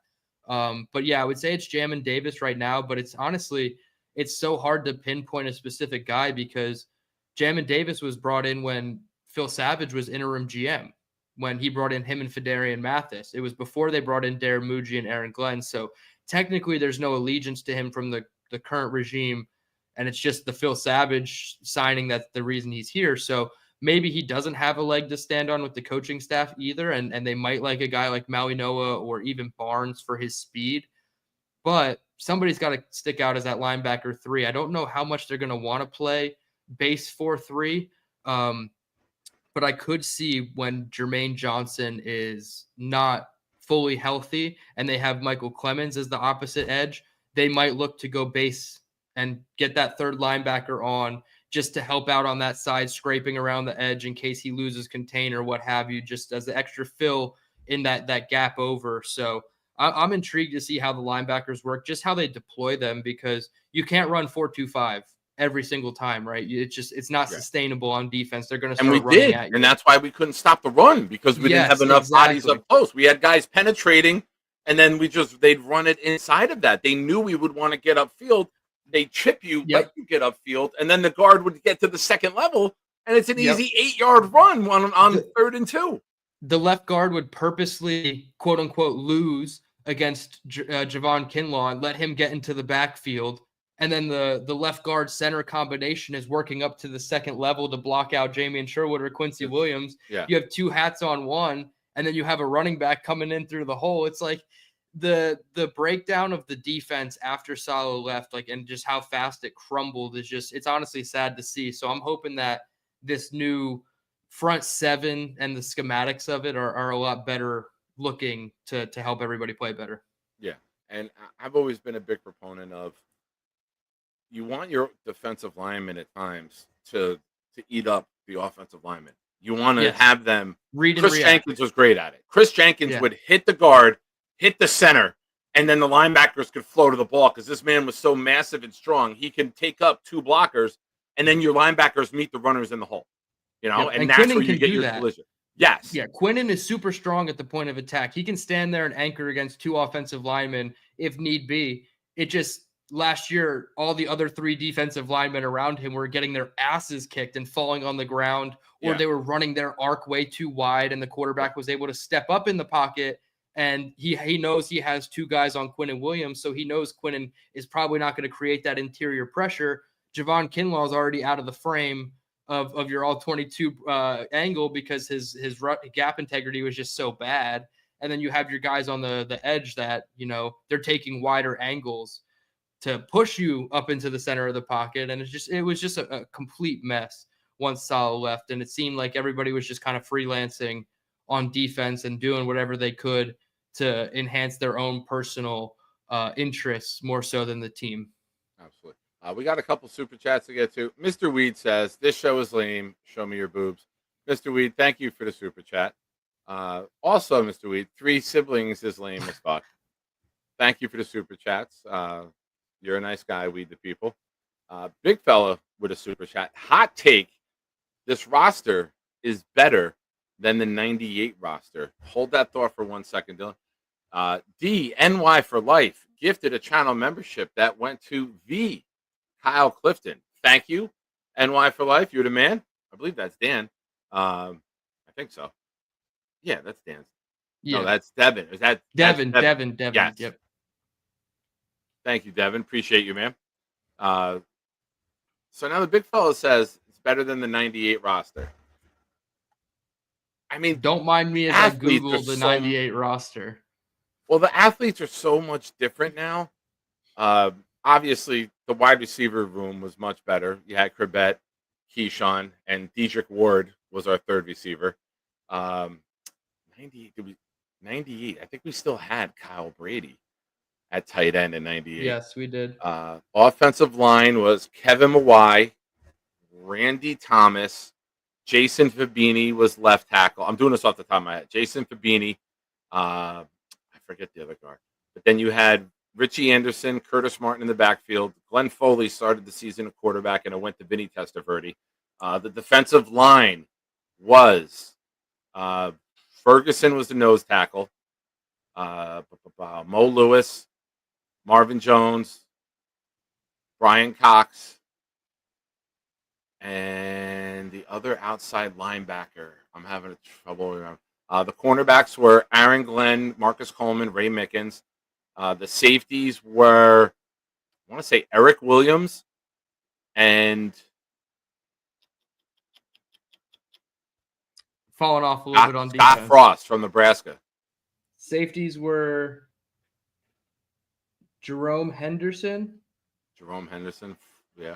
Yeah, that's at least this is what PFR is saying. The starters Okay. were Jerome Henderson. Victor Green was the opposite safety. Yes. How the fuck do I forget Corners Victor were Green? Glenn and Otis Smith. Linebackers, you had Lewis and Cox. wasn't but Coleman? No, it was Glenn and Otis Smith. Wait, hold on. Okay. Yeah, Ray it Mickens was the seventh nickel. year. Otis, yeah, he played 16 games too. Wow, I'm surprised. And then Cox, Lewis, and Pepper Johnson were the linebackers. Pepper Johnson. Anthony Pleasant, Eric Logan, Rick Lyle were the D-line for a very good defense. Like, you look now at a 4-3, if there was a Rick Lyle and an Anthony Pleasant, those guys were Michael Clemens types.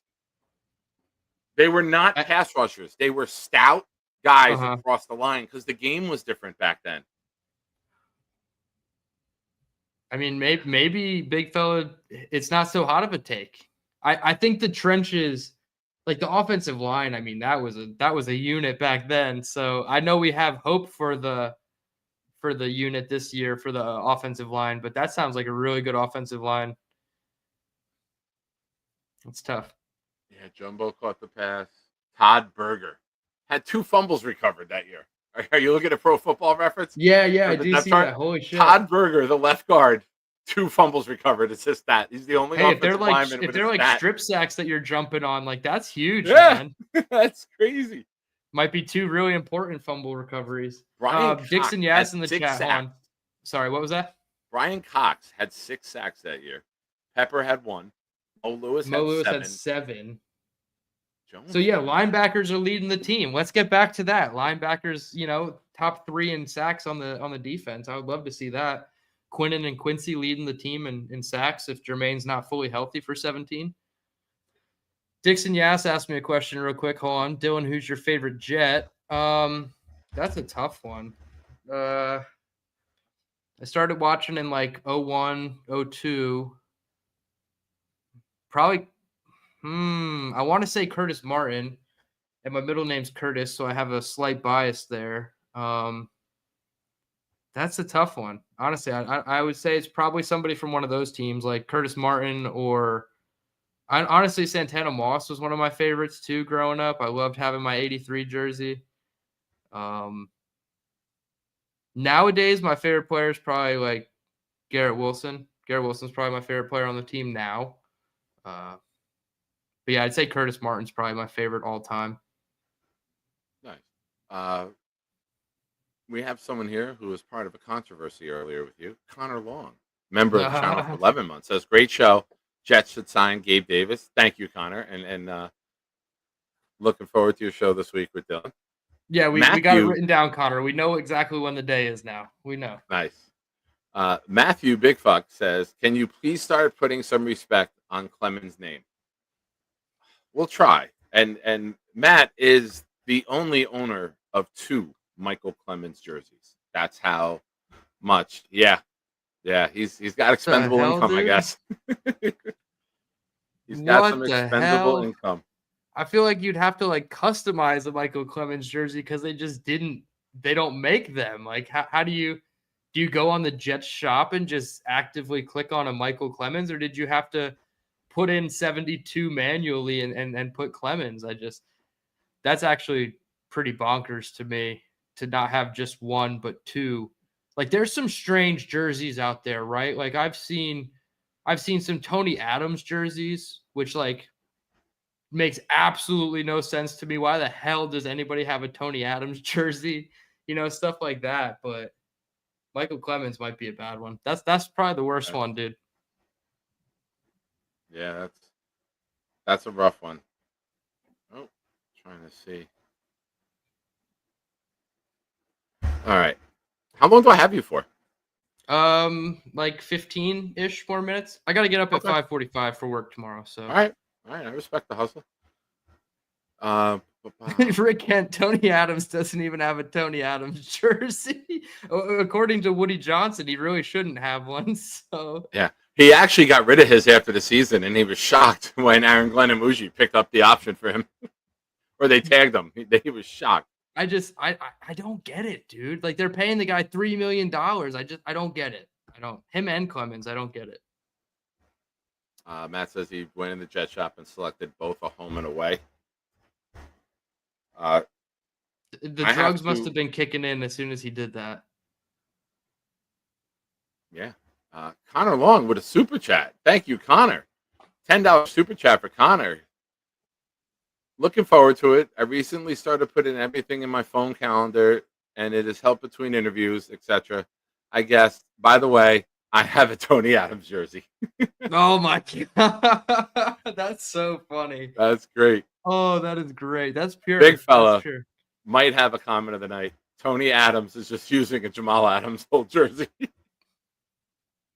Oh, God, dude. Jamal Adams.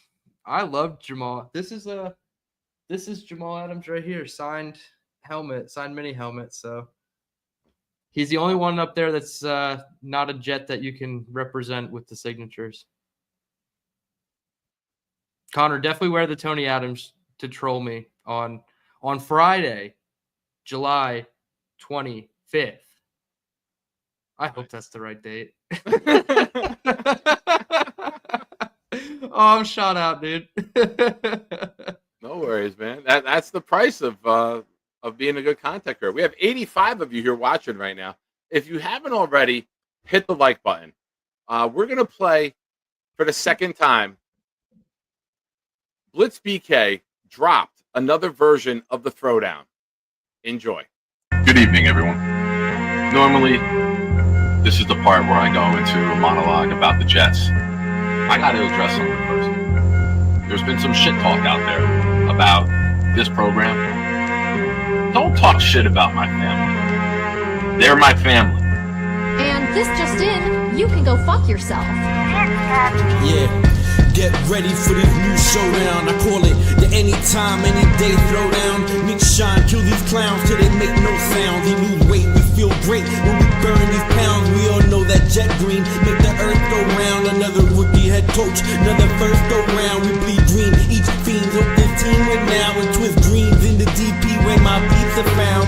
Shine is unite, knock the lights out of midnight. We go show for show, goon for goon. We can fist fight, I rip mics. Clemens and Williams, all the dislikes. Bunch of Jets rappers out there, they ain't this nice. I did this twice. Got a sick addiction, so the green and white's my vice. I gave it blood, sweat, and tears. Yeah, I paid my price. Many years on the flight, no prescription, but I need a championship in my life. Yo. For as long as I'm alive, I got your back because you always had mine, and I fucking love you guys for that. So keep coming back. It's a fun place to be. We don't turn people away. We don't talk down to people. Maybe we the people, but that he deserves it.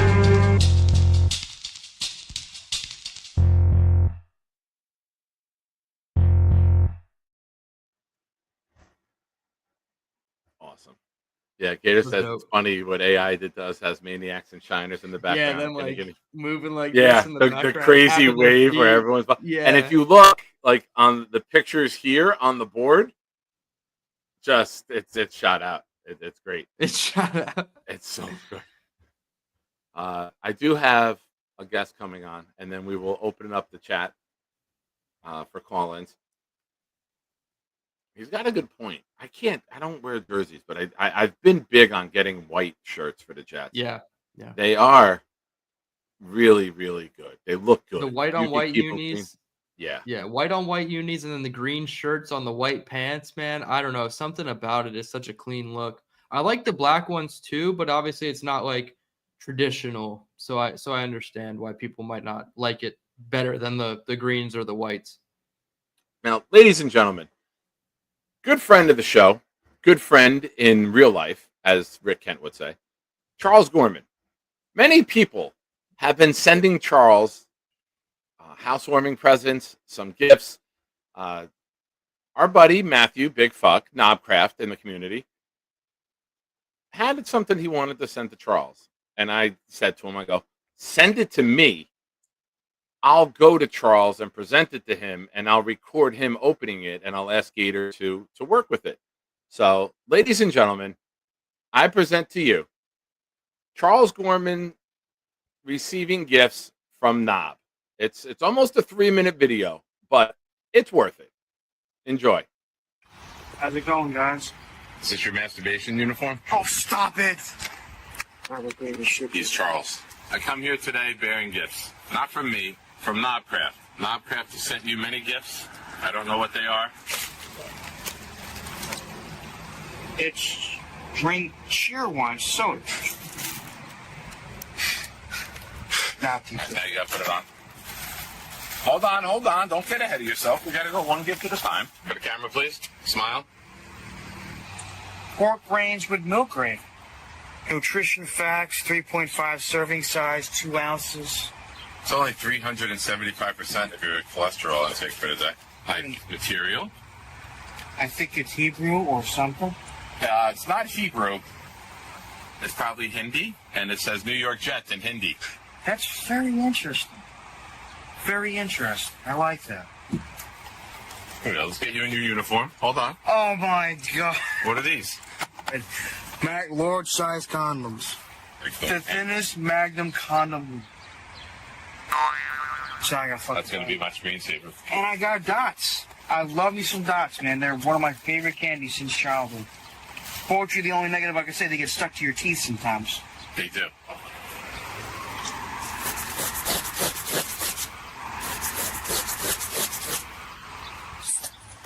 Ladies and gentlemen, we're here with the great Charles Gorman.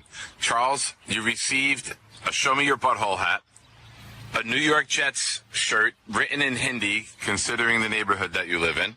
You received 2 boxes of dots, a pork brains, 2 cheer wine sodas, and a box of Magnum Raw large-size condoms, the thinnest Magnum condom, lubricated, for contraception plus STI protection. Charles, what are your thoughts on this gift package that you've just gotten from the great Knobcraft? Well, thank you, Knobcraft, for the gifts, especially with some of the food, but the condoms. You guys really want me to lose that virginity, huh? Well, you want to lose your virginity? I do, to the right woman. Miss, are you the right woman? She didn't respond. I tried, Charles. Probably my favorite gift outside of the dots and the soda is this shirt with the Hindi on it. What's it say? New York Jets in Hindi. New York Jets in Hindi. Absolutely 100%. Sorry if my emotions get the better of me sometimes. I can be a unique individual when it comes to that shit. I say fuckhead, but unique individual also works. Well, Charles, you're a good man. People want the best for you. Now you go get the best for yourself. Go get a job. Nikki, thoughts on the gift package for Charles? I like them all. Dylan? He's Charles, ladies and gentlemen. Yeah, I spoke with Knobcraft on Discord. I told him I liked the gifts, but I did tell him the cons were a bit much, and he understood. Well, Charles, you got to save him for a rainy day and a special, sweet, sweet lady. Just don't put one in your wallet because it'll get worn down from you sitting on it for too long. Yeah, I'll keep that in mind. How you doing, Dylan? I'm all right, Charles. How are you? I'm doing great, man. Just spent some time with my folks. We had dinner. We watched a couple of movies. We watched Gladiator, the original from 2000, and Gangs of New York. Love it. Very nice. I love it. Charles Genergy says the Magnums are motivational. Now that you have protection, it's time to go We find a yes. reason to use them.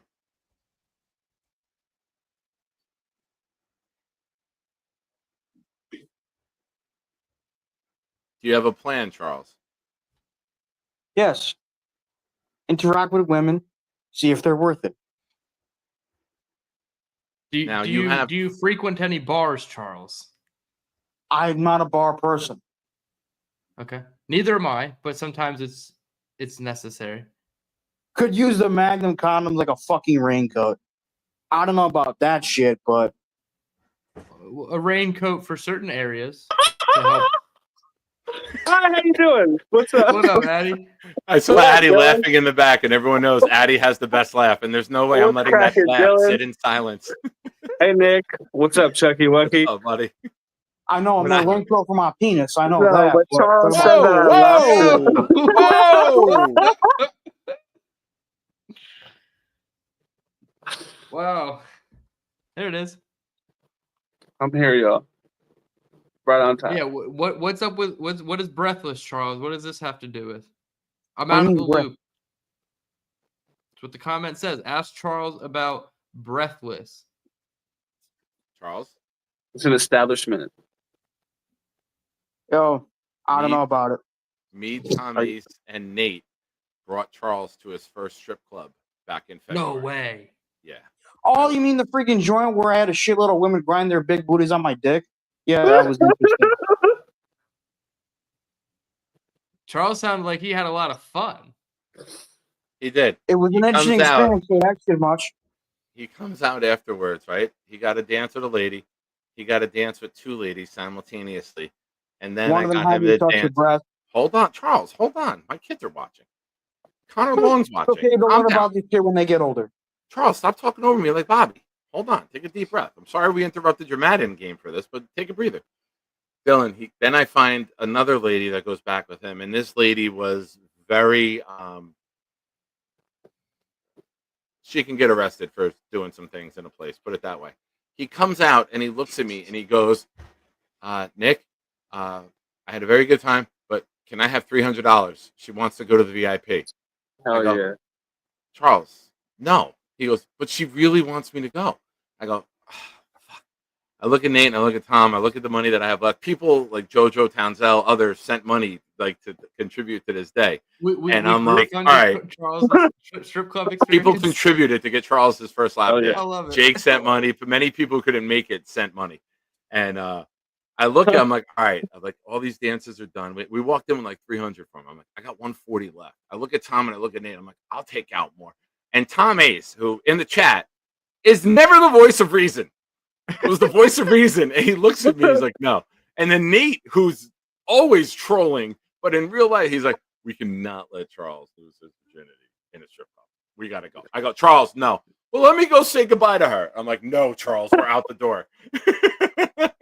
Charles, if all of that actually happened, Charles, you probably would have left with police officers. So it's probably a good thing that they pulled Hell you yeah. out right in time.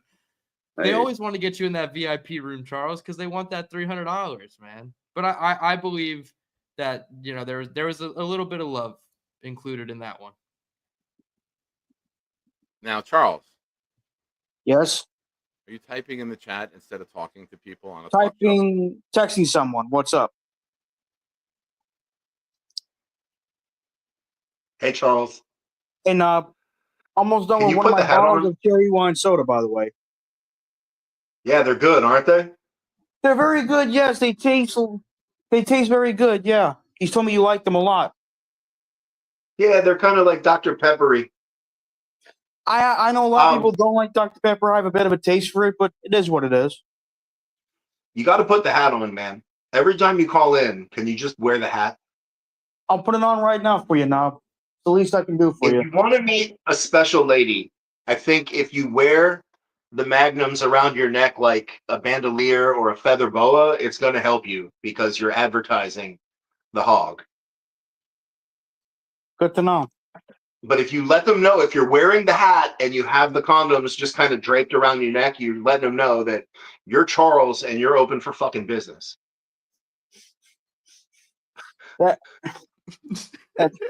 Jesus Christ. We're just getting Charles all dappered out with the hat. And the shirt. Man. Just for the record, if anyone's in the back and starts laughing really hard, I'm putting you on air immediately. I almost spit up a little bit. I was laughing I saw fucking hard.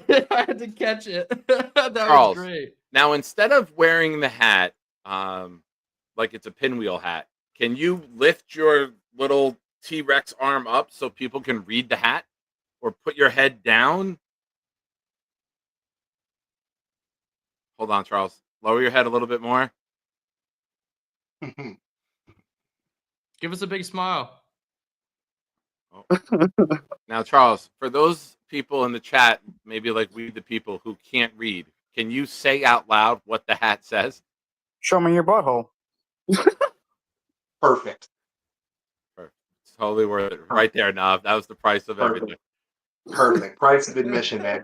So when you wear that hat and you throw the condoms around your neck, you're not only letting them know that you're a Magnum man, but you're there to play butthole inspector. Also, the shirt tells them I'm a New York Jet fan and I will do anything.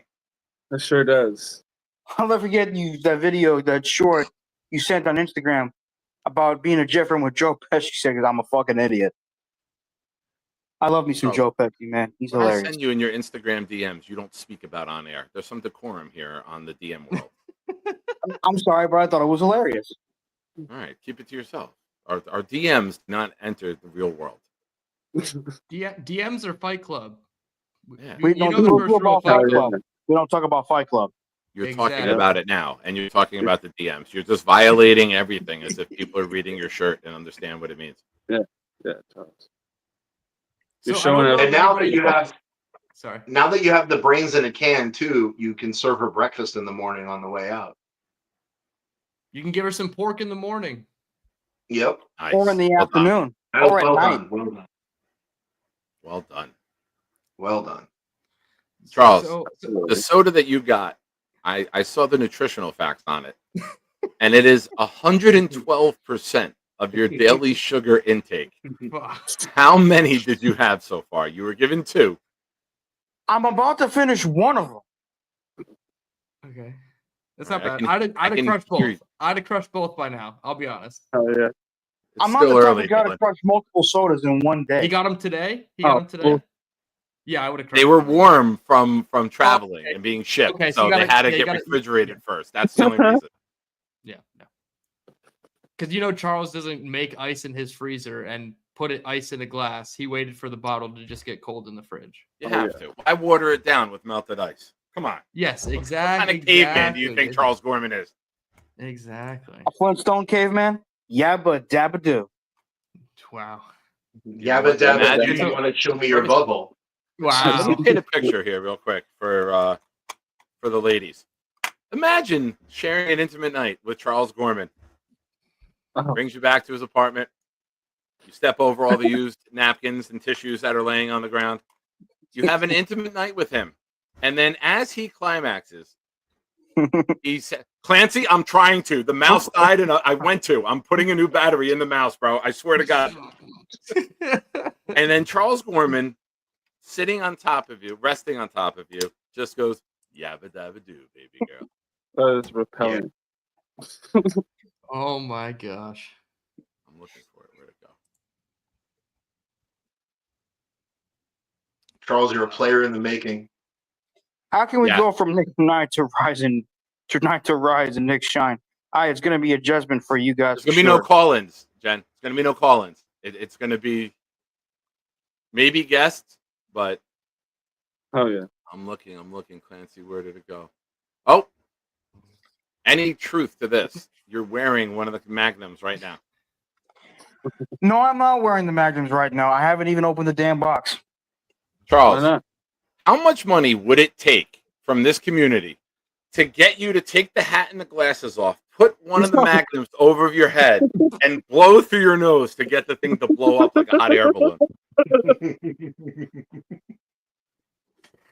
How long would it take? Or How How much money? How much would it take? A 20 spot? Neither. I'm not doing that shit. No, he's got to save them for when he needs them. The only thing they're going on is my my special wood. Fucking guy. I have one of those in my golf bag. I call it my special wood for when I'm in rough situations and I need to get out. I'm talking about the special wood between my legs, Dylan. Yeah, no, That's where I hold the golf club, is right between my legs, Charles. You just saved Charles a bunch of money on laundry sock money.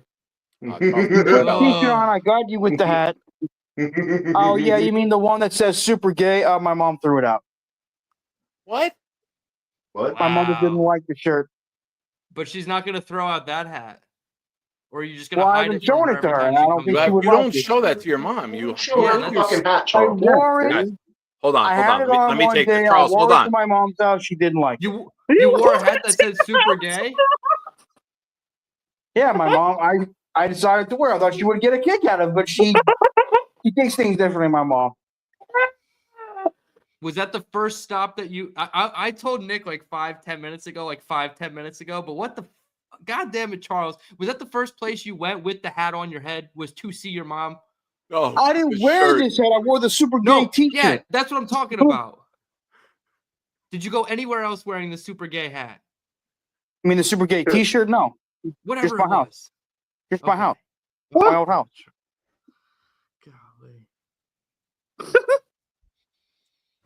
That's the kind of hat you wear to the supermarket if you're going by yourself. Hell yeah. Then you have the whole aisle to yourself. Nobody's coming near you. Don't let mom see that kind of shit, Charles. Charles, remember, man. Home life with mom, YouTube life with us. Those roads should never intersect except for when I show up at your house with people from YouTube. It's the only time we present ourselves as nice. Hell no. What, before I get out of here, what was Gorman's parents' reactions to meeting his YouTube friends? They love me. His mom is delightful, man. She really is. She can try. I wanted your guys' reactions specifically because obviously we're a bit younger. We're closer to Charles's age, but like two grown men with gray beards show up. Yeah. Roseanne was probably like, "What the hell are you watching on YouTube, and what do I need to block from you watching ever again?" Yeah. No, my mother's not. Dylan, like we don't that. need that type of negativity here on the show, man. This is a positive environment. Also, speaking of my family, I told Nick Shine this when he gave me the gifts. My grandmother's dying. She's funny. She's cool. Yeah. She tells Charles. She keeps his ass in check. That's great. I guess you guys didn't hear me. My grandmother is dying. Oh, what the God? Damn. Charles. She has congestive heart failure, my grandmother. Sorry to hear that. She's in the hospital right now. They're trying to stabilize Really her. sorry to hear that. That sucks, man. Charles, that's awful. I'm really sorry. She's not, I know she's 99 years old. I was told by my brother yesterday, and it kind of shocked the shit out of me. Yeah, dude. But keep reading your thoughts and prayers, and Steve, we'll take it just one day at a time, baby. Just one day at a time. That's all you can do. What's man. grandma's name? Grandma what? Josephine. Grandma Josephine Gorman. All right. Hell yeah. Her All right, maiden prayers name, I up to believe, her. is Arcieri. Just make sure you spend as much time as you can with her as possible, Charles. Oh, I will. And let me tell you, my grandmother doesn't take shit from nobody either. Good. Speaking of taking shit. Show me your butthole. Oh my gosh. I called in from the toilet. Oh, but your You know, pants are on. Charles. Yeah, look, there we go. That's behind the toilet. Is it Tom Selleck? Fuck yeah, it is. I love Tom Selleck. I always wanted to be eye to eye with Tom Selleck when I'm taking a piss. I've been eye to eye with Tom I Selleck. put this in my guest bathroom because everybody that comes over has to stand eye to eye with Tom Selleck when they have their dick in their hand. I've worked There's a at lot Tom of eyes Selleck's in that house. bathroom looking. Yeah, there is. I got that in front of the toilet. What the hell? Wait, we can't see anything. I just see blinds. I just see a Oh window. no, wait. Oh, you see Cena? You can't see No, me. I see The a camera's picture down. on the back. I see 2 pictures on the wall. I see your ceiling. Hasselhoff, Corleone, Batman, You've got so many Zelig. eyes watching you. Yeah, no, dude, it's all eyes. Hell I tried yeah. to make it as uncomfortable as humanly possible in here. Charles, I Yeah, have a hopefully question people for you, don't have Charles. stage fright. Charles, What's the number question? one, we spoke earlier today. You know how much I love you, and I told you if you need anything, reach out to me. So I don't want to make it look like I'm being insensitive, but I didn't know how else to segue there, and Gator sent me that drop, which will be played quite often on the show. Knob, can we go back and see some of the? I'm going to put you solo screen here. Can we see who's on the bathroom wall? And Charles, I need something from you. I need your opinion on something. When you look at this bathroom, and maybe we can get like a POV from the toilet, what you would be looking at on the walls. Yeah, let me try and flip the camera here. Oh, no, that ain't it. That ain't it. that. There we go. Look at How that. about that? All right. Hey, hi, buddy. Yeah, so if you're standing at the toilet, you got this. And he's like hosing himself down too. It's like the gayest shit possible. That's very, very. And then there's the mirror. Oh yeah. Nice. Shit time. Lee Van Cleef. That's from Jesus man. Christ. Fucking John Cena shirtless right in front of you. Charles, here's the question for you. Seeing everything that you've seen here so far, how long would it take you to masturbate in this bathroom? Oh Lord. I wouldn't masturbate to this shit at all, mother. 29 Whoa, seconds. good. And that's the That's one that great. does it. That's Charles the one that does Bronson. it for Charles. Charles I'm not Bronson's gonna there, and lie, it's a clock, so he can having tell a you. bunch of good-looking men, no homo, in my bathroom would not turn me on. He said good-looking men. Oh, that's Charles, the how one about doing it. now? There it is. There it is. That's the finisher. Batman and Robin, Adam West, Bam, there's boom, Red pow. 6 to midnight. Charles just Burt went Ward, 6 to he's midnight. still alive and kicking. Donald Pleasance, right, from Halloween. Don't remember him. Ian Malcolm. And It's like Jeff Goldblum. Is that Jeff Goldblum? Yeah. I know, right? Fucking Jeff Goldblum. Was it Jeff Goldblum from The Fly? What a great. Clint that was Eastwood. Jeff Goldblum That's from gotta Jurassic be Park. from Hang 'em High. That's the first Clint Eastwood movie I watched. It's great. It's a great movie. Yeah, my whole One of house my is favorite. fucking movies and shit. There's Oh, yeah. Rambo. Rambo. First Blood. Charles knows about First Blood. Oh, Charles, what the hell was that? Did you My finish? whole house Did you is get the pictures? fucking movies and shit. He was thinking about the picture of Batman, Nick. show me your butthole. Freaking Sylvester Stallone shooting his bullets. Wait, Charles, pause. did you look at the dog? What would you say to the dog if you met the dog? Show me your butthole. Oh my god. So much fun with that. Well, Charles, it was a pleasure hanging out with you today outside while you were in your masturbation uniform. Yeah, it's my masturbation uniform. I wear that shit when I can. You are tremendous. How's the shirt? Can we see the shirt? You still have it on? You've been rocking it all day? Yes, my parents like it. Very nice. You're a man I of told them culture, it's New Charles York Gorman. Jets and Hindi. Now, did Dennis... More. What? Did they like it? Did one like it more than the other? My mother doesn't like. It's not the writing she didn't like. It's these type of shirts. They think they make me sweaty. These types of shirts that I'm wearing right now. They say they make Oh, me the sweaty and material of stinky. the shirt, not the content of the shirt. Yeah, that's what I'm saying. Just a Jets shirt. Yeah. Yeah. I think my dad thinks it's cool, but you know, my mom, you know, Does it? she's all against it? she's Your mom's not, she's not understand. against the Hindi New York Jets language on there. It's You're just that she doesn't embracing like your these types of shirts like, oh shit, where they make you sweaty and stinky. She doesn't want. She hates these type of shirts. I told her what it's about, but she doesn't Well, like. you these should tell her designs. that it's not as sweaty as you're going to get when you're wearing out that box of Magnum condoms. Oh yeah. Sure. But Charles, And if you one want a last thing. shirt with really good material, Charles, you can get one of these shirts. Really nice material. It's not going to make you sweaty or Oh, stinky. your YouTube channel shirts, whatsoever. nice. Yes, they're the soft style Gildan shirts. So Oh, yeah. I believe these are Roseanne Gorman approved. Last we spoke, that's what she told me. So Good to know. Charles, Hey. very important question. Whoa! Look at the chat. Look what they said. Look what they said. Charles, can you read this comment from Lane? I'm. What the fuck? Lane. Fuck. Lane, this is Lane, boy. thank you for letting us know you're a proud American. Thank you. And can you just read this follow up?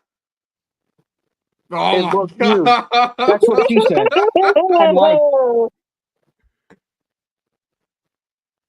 We're off the rails, ladies and gentlemen. Now, Completely. Dylan, We hit before the you 2 go, hour and I know mark. you got to wake up early, I have one last treat for Yes. you. One last treat? Okay. One last treat. Okay. Charles, you know what time it is. Yes. Do it, Charles. I need the update. It's sit-up time, Charles. Let's go, baby.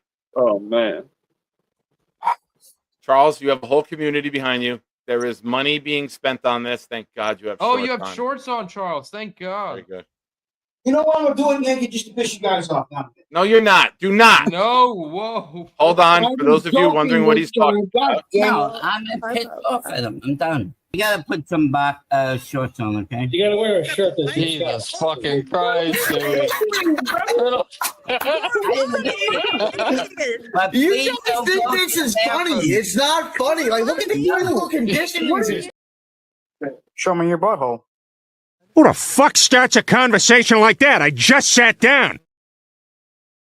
I'm gonna have so much fun. No, Charles. Gorman, you gotta turn your camera phone. up. Where set the camera up by the bed so we have the same view we've had every week. There's rules to this. Come on. And lean the camera on the bedpost.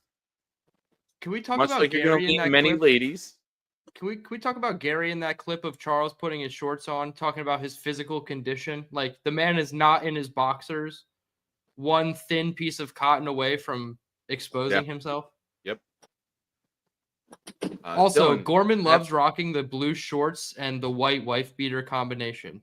Yes. He dresses like a Duke Blue Devil. That's why I can't stand him. All right, Charles. Everyone's been Charles. waiting. Let's keep those feet down, hips down, and go. Ladies and gentlemen, that's the best attempt he's done in 6 weeks. You saw that count to 3, that motivation feeling. he needed? Come on, Charles. You got it. Charles. Come on. Hey. All right. All right. What? All right. All right. Come on. Oh, that was actually not bad. Keep. All right. Open your knees. Come on. Do it. Do it. Do it. Do it. Do it. If you do this, Lane will masturbate. Huh. All right.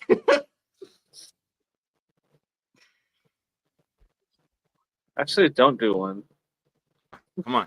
Oh, he's gonna rip off. Come on. Come on, Charles. I think maybe just stick to one soda tonight. That's what I'm doing. Did you eat all the dots that they gave you too, man? Come on. No, I did not eat all the dots. Stop it. Did you eat one whole box yet? No. Is that How a much lie? of one box? If we looked at that box right now, that's what she said. It- How many? In the dots garbage. would- Come on, Charles. Breathe. Breathe. Jesus Christ. Yeah, I am you're straining yourself. I am still There you go. mesmerized by that giant red butt plug that he has in the back. Look at that thing. Yeah, the way it fans out once you get a couple inches deep, it's really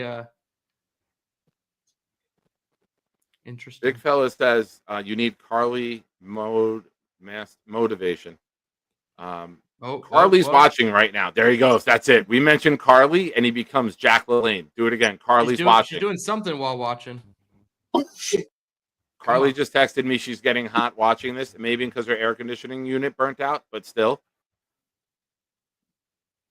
She didn't text that. Breathe. Breathe. Come on, Mount Gorman. Come on. Come on.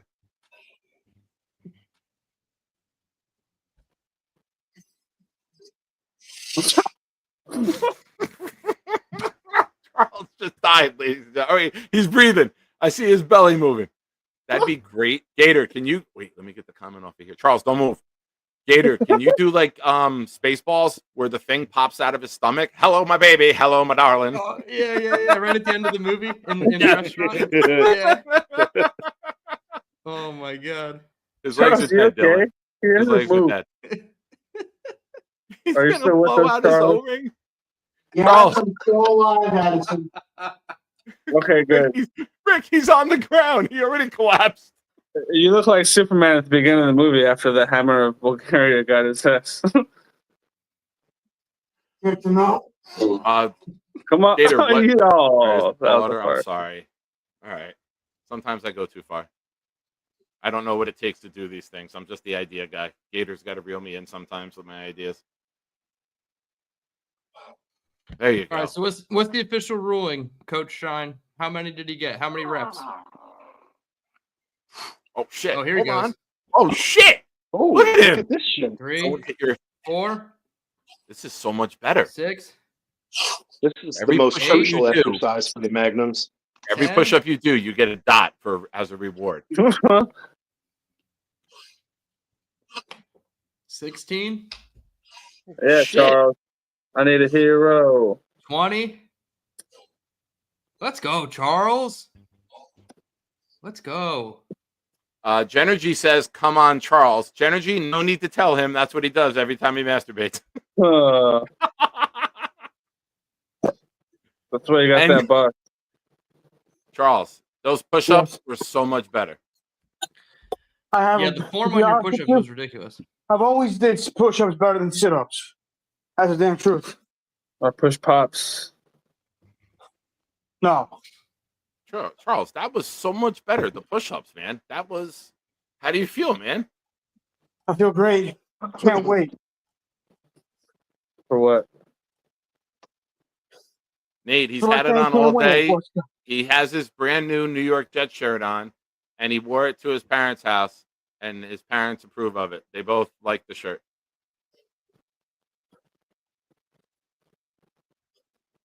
Any comments from anyone that you live with? Like, I know your community is filled with people who speak and read Hindi. Did they look They're at nice the shirt? people. They're very friendly. They're not nosy. They're not snobby. They're good folks. Did you Yeah, but notice did any of them any of being them extra comment nice on the today? shirt? Yeah, You're were gonna they meet so extra many nice Jets today? fans. They didn't pay attention to it. We had to Nobody point said, it out. "Hey, Charles. I am too, Charles." Nobody said that. No. Hell yeah, I support that team. That's what I would Yeah. say if I read that shirt. Yeah. I support that team too. Got to keep spreading the message so everybody knows what's up. Yeah. Charles, what's the score of your Madden game, and what team are you playing with? Right now, I was about to kick the extra point, but I paused it so I could be on the show. I'm playing as the Jets, and I'm the coach. Okay. And Sam Donald's That's playing well wild. so far. That's great. wild. I think Sam Donald's on Seattle now, right? He signed like a 3-year deal. Charles, I'm not gonna Yeah, lie. sure. This angle makes you look like Peter Griffin from Family Guy. We got to get you walking more, man. It looks like you put your thumb in your mouth and blew, and everything went to your neck. We got to get you in better shape, bro. You ain't kidding, bub. Bub. Bub. All right, Bubs. Hell yeah, I bro. think I'm out of here. Little over Ladies 2 and hours. gentlemen, if you haven't already, Dylan's YouTube channel is pinned in the chat. Do yourself a favor, go over, subscribe to that show. I will be watching Okay. this week and looking forward to it. Dylan, thank you, and I look forward to having you back on end of the season, end of the training camp for a Yes. training camp review where we look Yes. over these stories and how they all played out. Thank you so much, man. You're the 100%. best. And we're going to be 6 for 6. Everything we said on our 3 storylines each are going to be exactly 100% as we predicted them. And yeah, I appreciate you, Nick. I'm not a traitor. I'll show you and Jake equal love. You do have the advantage. I met you in person at the Chargers game a couple years back. So Suck it, Jake. always Sorry. happy to come on with you guys. Yeah, at Dylan Tereman. Follow me on YouTube. Follow me on Twitter and Instagram at DTereman. And I'll figure out how to get these T-shirts up and out for everybody who is interested in them. So I appreciate everybody. And Oh, yeah. do yourselves a favor and Google the rapper Blind Fury. It is Charles' long lost brother. Oh, 100%. I know him. Dude, he's got bars though. 100%. He does. He was great. So, all right. All right, I appreciate Dylan, thank you. everybody. Have a Peace good out, night. Dylan. Take care, guys. So Ladies and gentlemen. Charles, how do you feel? I feel energized. Just need to work out a bit more and more. That's it, man. You do another set of 20 right now. Here's what you do. You do 20. Then you do 15. And you try to do 15 again. If not, you just do 10. Try to do 10 again. If not, you just do 5. That's called like a burnout. And then when you get and you can't even do 5, you're done. Take 2 days off. Do it Wednesday. You'll feel a burn across your chest, man. It's a great feeling. That's where you usually say, good to know. I'll keep that in mind. Show me your butthole. For those of you who may have missed it earlier, ladies and gentlemen, Charles, you're welcome to stay or exit on this note. Our buddy Knob sent Charles some gifts, and I delivered them this morning. How's it going, guys? Is this your masturbation uniform? Oh, stop it! He's Charles. I come here today bearing gifts. Not from me, from Knobcraft. Knobcraft has sent you many gifts.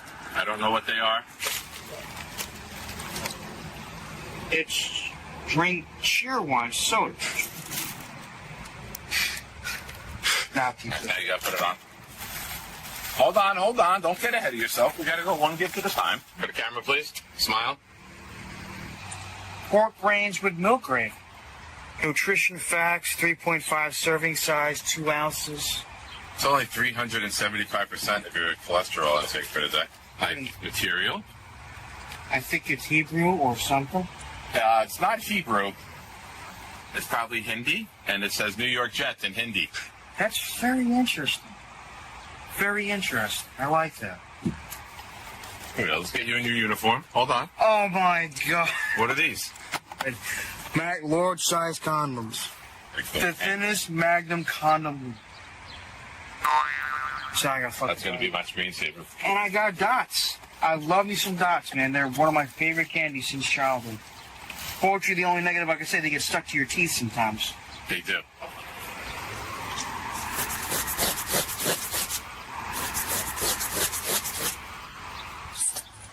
Ladies and gentlemen, we're here with the great Charles Gorman. Charles, you received a Show Me Your Butthole hat, a New York Jets shirt written in Hindi, considering the neighborhood that you live in. You received 2 boxes of dots, a pork brains, 2 Cheerwine sodas, and a box of Magnum Raw large-size condoms, the thinnest Magnum condom, lubricated, for contraception plus STI protection. Charles, what are your thoughts on this gift package that you've just gotten from the great Knobcraft? Well, thank you, Knobcraft, for the gifts, especially with some of the food, but the condoms. You guys really want me to lose that virginity, huh? Well, you want to lose your virginity? I do, to the right woman. Man, so you're the right woman? She didn't respond. I tried, Charles. Probably my favorite gift outside of the dots and the soda is this shirt with the Hindi on it. What's it say? New York Jets in Hindi? New York Jets in Hindi. Absolutely 100%. Sorry if my emotions get the better of me sometimes. I can be a unique individual when it comes to that shit. I say fuckhead, but unique individual also works. Well, Charles, you're a good man. People want the best for you. Now you go get the best for yourself. Go get a job. Nikki, thoughts on the gift package for Charles? I like them all. Now, Charles, before we go, I have one last thing for you. I just had it sent to me. Or I sent it to What? Yes. All right. Now, ladies and gentlemen, we know Charles is looking for a job. And I'm always on the lookout for Charles. Charles, I called you yesterday to tell you about McDonald's, right? That right next to Menlo Park Mall has a sign up. We're hiring for all shifts, including overnight. And when I was bringing Nikki home, I happened to notice that somewhere else is hiring. And due to your history, where'd it go? Oh, man. Son of a bitch. Hold on. I just opened up a second brand tonight. Oh, where'd everyone go? That was weird. Bobby and Charles are squeezing their knockers. Bobby and Charles are squeezing their knockers, taking their shirts off. Taking their shirts off. Taking their shirts off. Taking their shirts off. Bobby and Charles are damn sexy. Damn sexy. Let's party.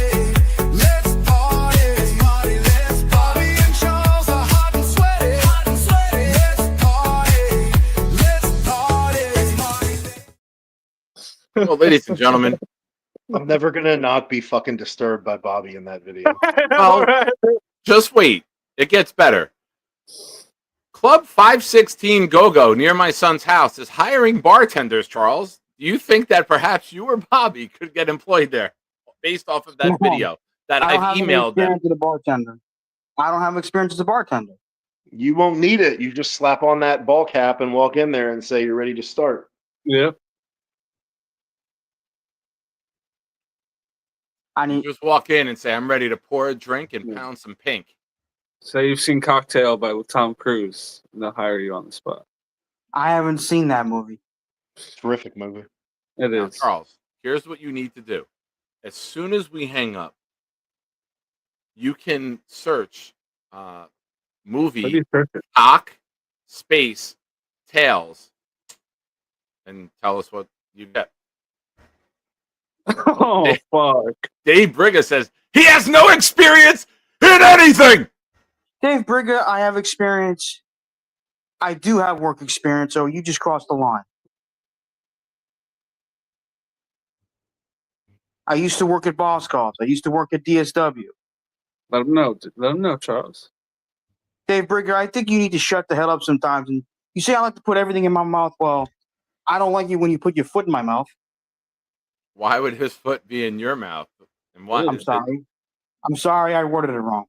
What I mean is, I definitely don't put your foot in my mouth, and I don't like it when you put your foot in your own mouth. Where can I put my foot?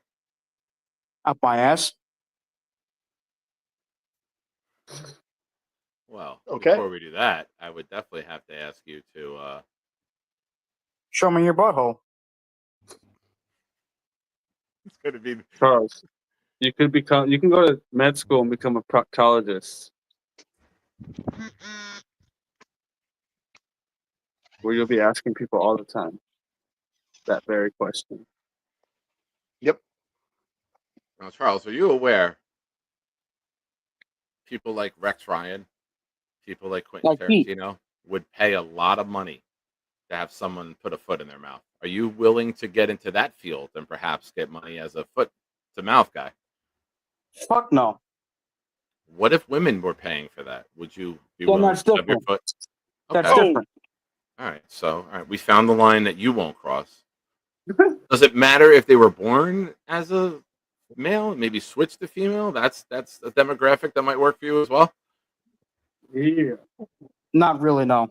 Okay. Would you wear your New York Jets shirt there to just let them know that you mean business? Yes. Okay. All right. Charles, I wish you well. Good luck in your Madden game. And I'm we winning look right forward now. to. What's the score? I was going to kick the extra point, but I was going to be up 28-14.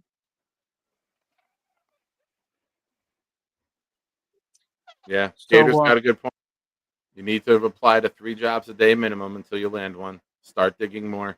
Look for work from home jobs as well. Be a dog walker. Open your mind. That's not a bad job, but the thing is, I got to clean up their dog shit, and I have a bit of I don't really like it when I have to see dogs take a shit.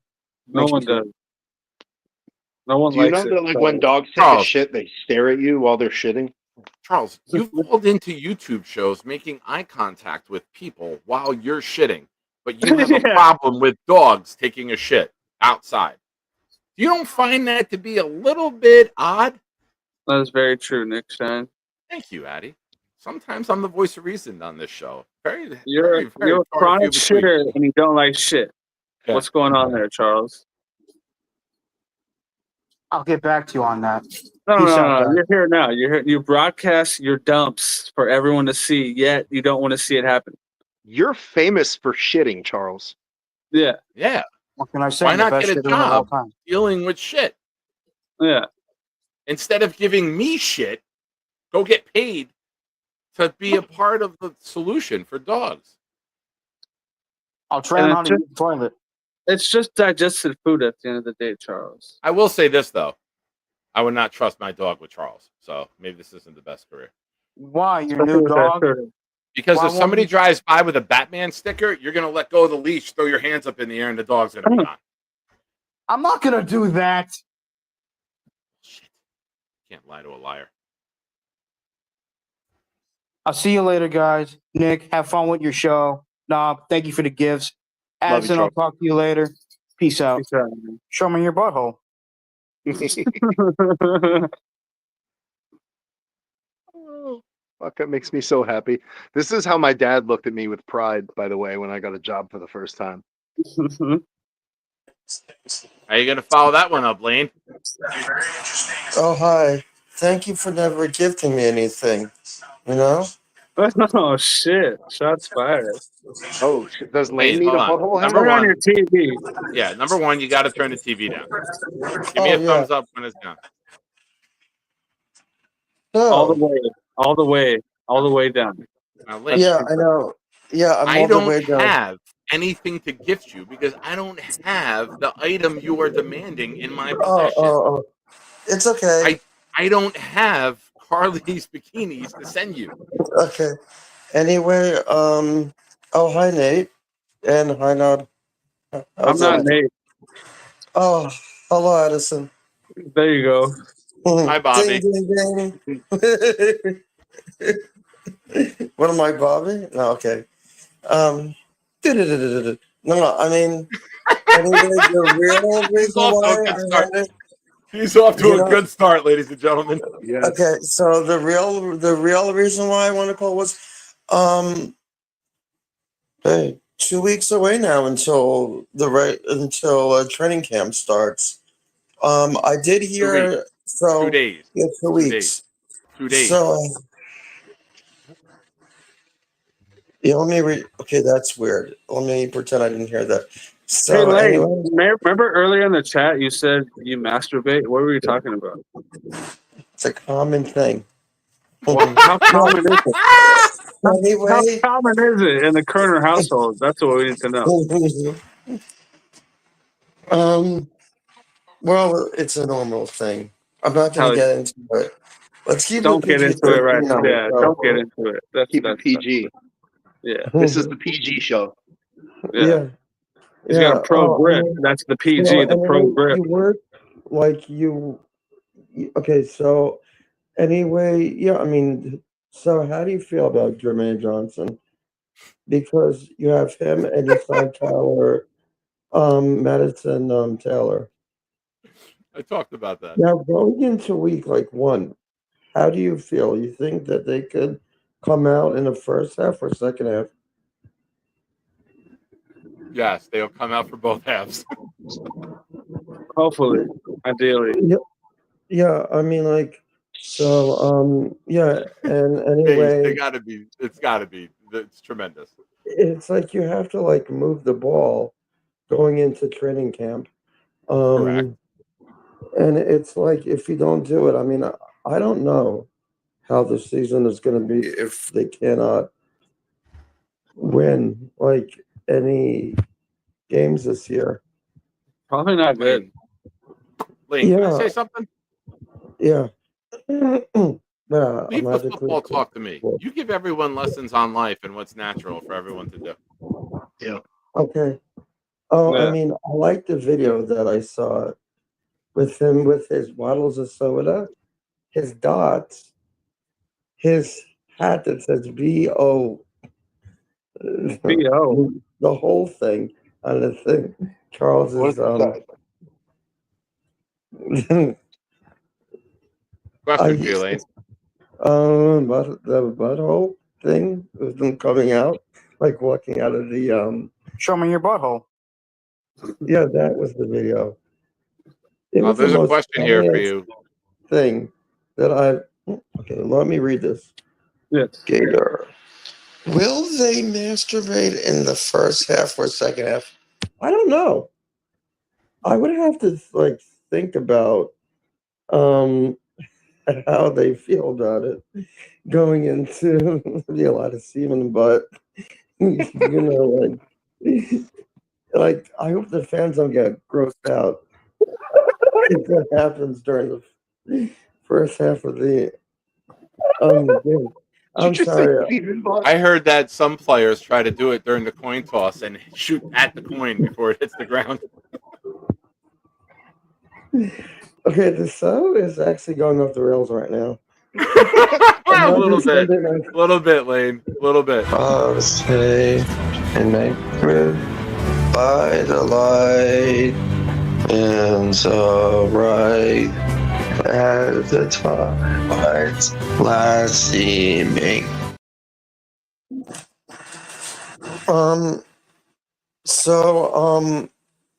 Yeah, I mean, honestly, like getting back to the video, it seemed good. I like the new rap video though, with the babies. Wait, was that you wearing a beard? Or was that somebody else's baby? No, that was me as a baby. My mom recorded that 46 years ago. In anticipation of this day. She knew I'd be on YouTube one day, even though it didn't exist. And she was like, you know what? I'm going to save this video. And then my mom talked to Blitz's mom because the moms were in the hospital together because me and Blitz were born 10 days apart. Oh. So that was me. And that was Blitz. Wait, who is Blitz really? I've never seen him before. You never seen Blitz? He's Blitz. right here. Enjoy. Oh, yeah, the Throwdown. Yeah, baby. 2.0. Exactly. Lane, here's what we're going to do. Lane, here's what we're going to do. You're going to be the DJ, and you're going to introduce Blitz BK Throwdown 2.0. This is going to be flawless. Go ahead. And he farted. No, I made a nice side because You farted. I wasn't feeling well last night. Getting back to, all right, here's a throwdown of Blitz BK. Hell yeah. So. Good evening, everyone. Normally, this is the part where I go into a monologue about the Jets. I got to address something first. There's been some shit talk out there about this program. Don't talk shit about my family. They're my family. And this just in, you can go fuck yourself. Yeah, get ready for this new showdown. I call it the anytime, any day throwdown. Nick Shine, kill these clowns till they make no sound. They lose weight, we feel great when we burn these pounds. We all know that jet green make the earth go round. Another rookie head coach, another first go round. We bleed green, each fiend hope this team win now. And twist dreams in the DP when my beats are found. Shine is unite, knock the lights out of midnight. We go show for show, goon for goon. We can fist fight, I rip mics. Clemens and Williams, all the dislikes. Bunch of Jets rappers out there, they ain't this nice. I did this twice. Got a sick addiction, so the green and white's my vice. I gave them blood, sweat, and tears. Yeah, I paid my price. Many years on this flight, no prescription, but I need a championship in my life, yo. For as long as I'm alive, I got your back because you always had mine.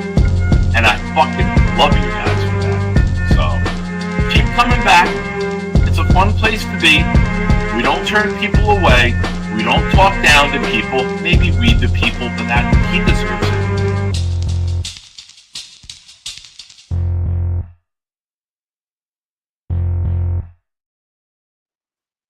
That was a good video. Hell yeah. I like the way it went actually. Hard. Went fucking hard. Damn right. Yeah. Good job, Blitz. So yeah, I mean, so Hold on 1 second, Lane. Hold on. Okay. Jaden, it's 2.5 hours into the show. Holy I've been 3 shit. times. Why don't you get some potatoes and stick them in your fucking ears? What was that? Nothing's as worse as the Halloween video, dude. That Halloween video is like, the long version of What is it? It's good. I think so long, farewell, BSing. Who picked that song at the end? That's Gator's band song. Yeah. Lane, did you just toot again? Number one, I heard it. Number two, would you like to? Yeah. Would you like to answer this question? Is this shirt Okay. truthful?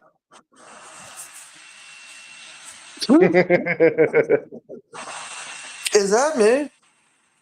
Yeah. I look like I got my teeth fixed.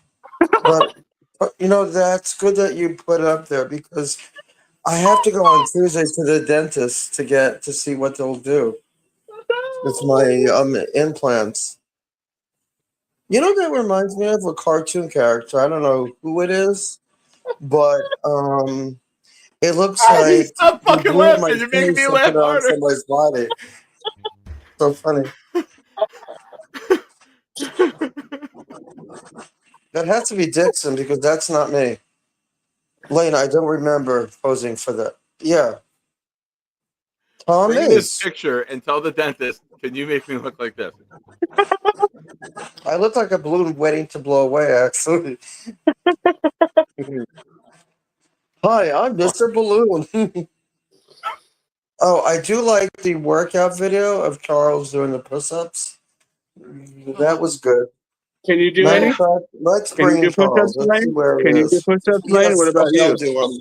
Okay, Hell I'll do yeah. them on the floor.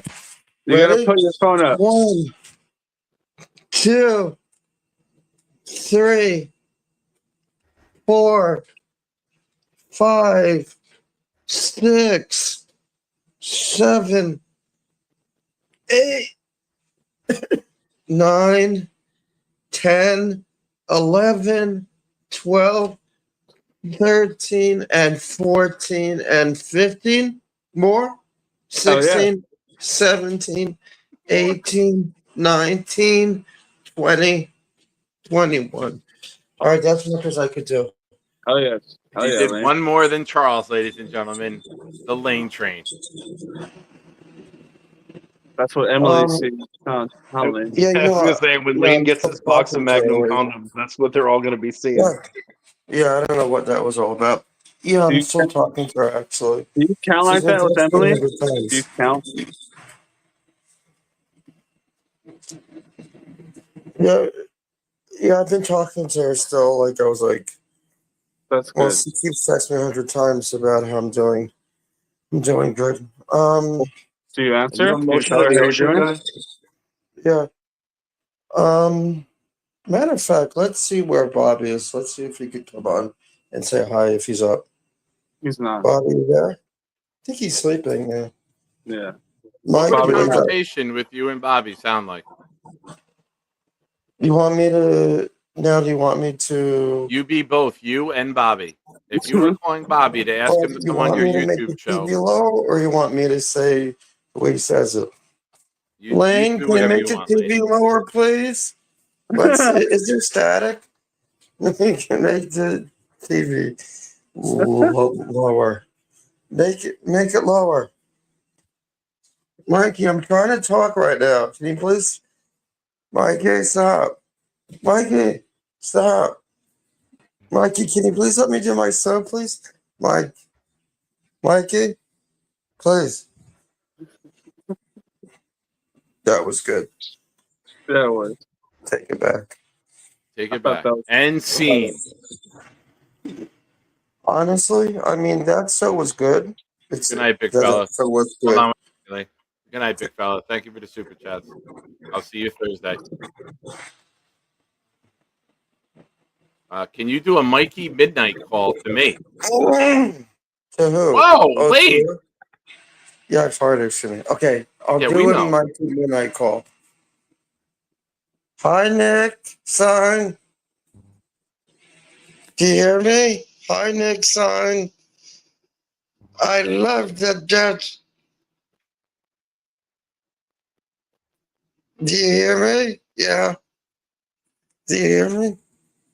Sorry, Nick. I know you are busy at your family, but I still love you. I talk to my relatives too, so I love you very much. Anybody in your family, tell them I love you very much. I know you have a family too, but I love them too. Tell them that, okay? Love you, Nick. Fine. You're my homeboy, okay, you little buddy? Here, take it. Bye, thanks. That was good. Oh, I mean, the thing you saw me last week, I just realized there's another picture of me holding women's clothes with the face. Oh, there is. Oh, scary. Yeah, did you do that? Okay, can I see that? It's right there. That now looks like me, actually. Oh, Lord. Hey, Lane, what are you doing? Hold on 1 second. I got another phone call. Hey, Brother Nick, I sorry to call you late, but I know you come home late too. I just chatted with other people. Just let me know what's going on with Bobby. Answer my calls when they call him when they're home. I hope he's okay, because I love you very much, Nick, okay? My parents want me to tell him that if he go get the job somewhere else, but I think it's the press because he did get the Wendy's job, okay? I love you very much. Just give me a call. Just talk to me, so I could feel better about Bobby. Because Bobby, he doesn't answer my phone call. But I love you. Bye. Oh, nightmare fuel. You good thing right there. All right. Okay, that's enough. Oh, ahoy. Okay, that other video, I don't get what that was all about. Honestly.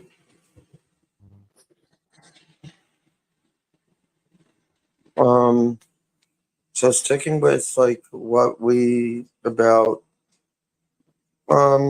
so I mean like the Giants, Don't you oh wait, dare! Don't you dare try to go back to football talk.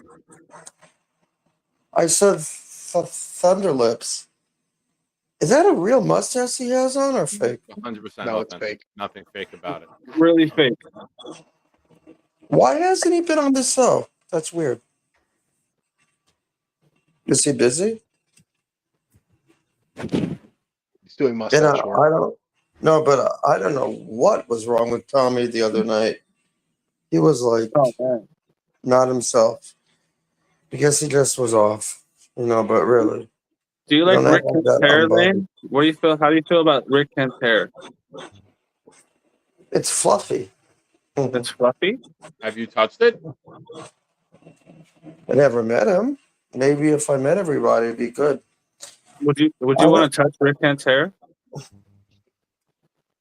He'll get upset, I think. Good call.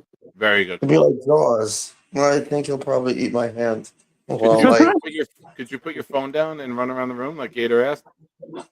want me to run around? Okay. You want me to jog or just run around? Yeah, but make sure the phone isn't looking at the Stand ceiling. the phone up so we can see you. Okay. Yeah, we can only see the ceiling, Phone Lane. on or phone off? There you go. There you go. All right, you have pants on. Yeah, sorts. All right. Can we see you do a jumping jack? Can you do jumping jacks? Do a backflip. Made up and beyond. Do a backflip. Do a backflip, Lane. I cannot do that. I'll crack my head open. Okay, don't do that. Good idea. Infinity and beyond. To infinity and beyond. That's an old video of Bobby, I gotta tell you. He looks different. That was He's from really gotten December better. when he started his weight loss challenge. That Now was his he'll be 1 able week. to walk to the game. Can you say, if I put you solo screen, I've been dying for this. Can you say Bobby gained 3 pounds? He doesn't look good anymore. No, he said he'll be able to walk to the game. Can you this say, year. oh, Bobby gained 3 pounds. He doesn't look good anymore. No, I said he looks great. At first, last year, I saw the video. He was like, "Did you see the Bobby picture? Look at that. He lost like 3 pounds. He looks good now." God. That's an old video of me, actually. Was that last year, I think? Oh, he's found it, though. That was before this kid fell out. And I got to go on Tuesday for them to put it, see what they'll do, actually. All right, so thank you for taking my call. I have to go. Thank you for calling in. Good luck You in too. the dentist. We love you. You too. I love you too. Bye. Bye. Bye. But now, by the way, that's a fucking awesome shirt. Oh, my Warrior shirt? Thank you. Hell yeah. I love the Warriors. That movie's great. It is the shit. If you wanted right. to call in right now, if you're someone watching and you were like, you know what? Nick and Dylan had a really good Jets conversation. I got some stories I want to talk about. You just got to put your phone down. you got to be really confident in your ability to call into a show after watching Charles and then Lane in the last hour. That's a challenge, by the way. That's a challenge to the community. Who is bold enough to call in after seeing that and take center stage? You're here with Knob, one of the greatest gifters ever. You're here with Addison, flying high. You know what we need to get Addy? We need to get him taped. Tape his eyes open. Nah, I've had some sunrise. Ladies and gentlemen, call lines are open right now. Call lines are open. Hell yeah. We've Open had up the bucket. quite the show. We've had the Charles Gorman Knobcraft gift exchange video recap. Thank you again, Gator, for that. You're the man. Yeah, it was pretty great. Knob, shout out to you. Shout out to our cameraman, Nikki. He did tremendous work. Yeah, he did. Charles, for rocking the shirt to Sunday family dinner. New York Jets and Hindi, baby. It's outstanding. Yes. It's priceless. Priceless. We've had Lane call in.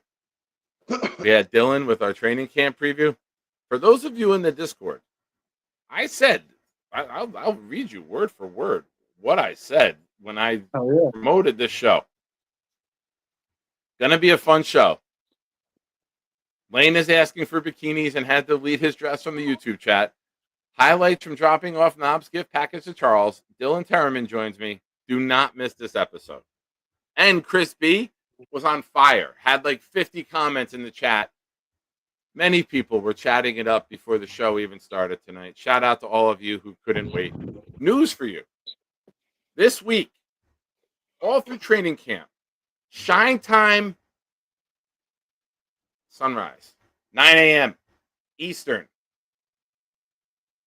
We're going to do training camp talk day after day. I might wait till Tuesday to start. Fuck it. I already said I'm doing it tomorrow. Let's fucking start the week off on a good note, ladies and gentlemen. Yeah. So 9 a.m. Eastern. And I will be Jake's guest host tomorrow. On with him. Guest, however you word it. I will be on with Jake tomorrow at 10 a.m. as well. So you'll go from me at 9 right into Jake with me at 10. So should be a fun day. It's a big training camp preview show. Jake asked me to be on. Looking forward to it. Glad that it works. That's what she said. Ladies and gentlemen, I should have said this earlier. I forgot. Forgive me. Boomtown was unable to watch tonight's episode. So, Shiners, in the chat, I throw it to you now. What did we learn today? This was a fun one, folks. Use your unique brains, your sense of humor, your ability to tie words together in a unique way to make us all learn what you learned. But before we go, I have one more topic that we did not get to with Dylan, and I apologize for that. I teased it. George Karlaftis today of the Kansas City Chiefs signed a 4-year, $93 million deal. Now, what would that mean for Jermaine Johnson? Dylan said in text to me that it's probably about $20 million a year. So do we keep an eye on 3 for 60, 4 for 80? And Karlaftis has 23.5 career sacks. Right now, Will McDonald's at 13.5. If Will McDonald goes for 12 sacks this year, or even more, are we looking at a deal that can be 4 for 25? Are we looking at a deal where Will McDonald will get a massive extension? So it's worth keeping an eye on. I know Karlaftis is better against the run than Mac, but this is worth keeping an eye on for the Jets' defensive ends.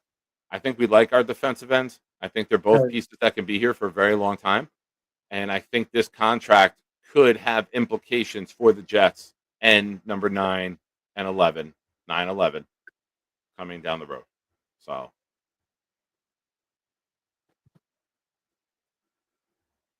thank you for listening.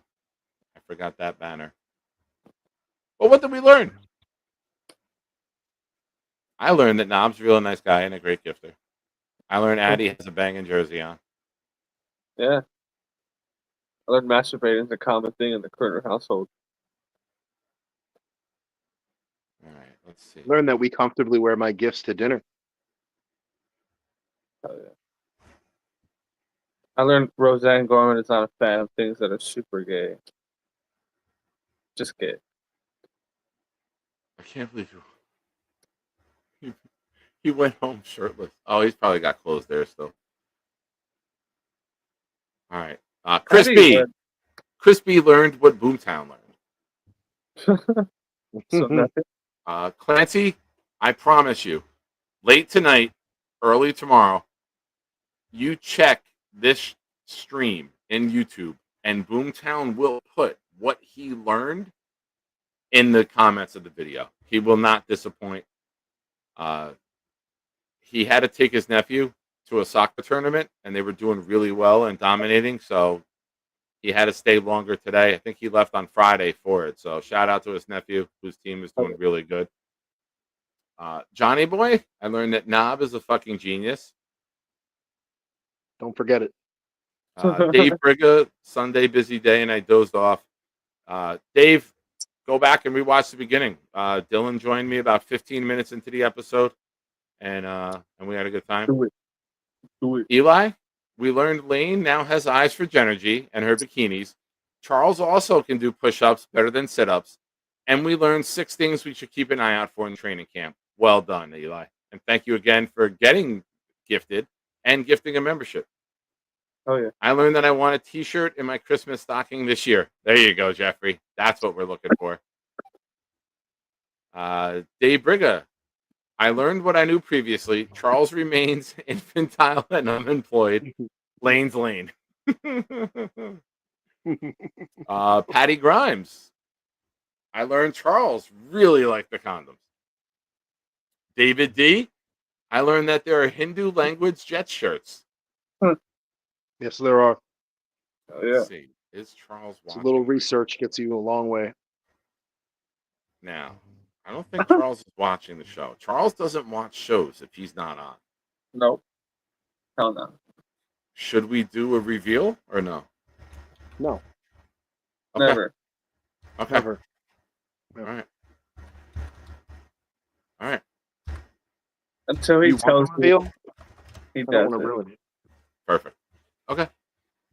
Deep Stay into tuned, it. ladies and gentlemen. More on this shirt to come down the road. Literally. It's a saga. It's a bad segue when we're talking about Charles. More to come on this shirt. Yep. It's happening Sometimes right my now. jokes aren't even meant to be jokes. It just happens. Gator, I learned that if you really dig deep, you can make a chart that has Michael Clemens leading the league in something. Surfing. I haven't seen any defensive ends jump on a pile and surf. There you go, Gator. We got the chart. Eli says, we also learned that Boomtown's an important part of this in all branches of the Asman coaching tree. Absolutely. Yeah, Oh, Chris B. I learned this episode was truly generational. God bless you all. Love you guys. Go Jets. Phenomenal content. Hit the like button. Smash the like. Support. Ladies and gentlemen, we are at, last update was 84. We're at 85 likes. Let's see if we can get to 100. In-season Jet content on a Sunday night, we should be able to get to 100 likes. Hit the like button. Johnny Boy, I learned how Lane looks when he is raw dogging his girl. Yep, I was waiting for that comment. Oh, Lord. Peg and Artie, and thank you again for the memberships and everyone who gifted tonight. Learn that if Charles is packing a log, it will be protected at some point this century. Mm-hmm. Chris, I learned so much about our New York Jets. Life, our New York Jets fan base community, family, nation, members here. Dixon, Michael Clemens leads the league in edges not set. Michael Clemens also leads the league in bites on RPOs. Shout out to Josh Allen, ice in the game last year. Rick Kent learned that Chris B is awesome. Go Jets. Love you. I love Chris B. Rick Kent also learned that no one in this chat knows how to spell masturbate. It's because they're trying to type with one hand.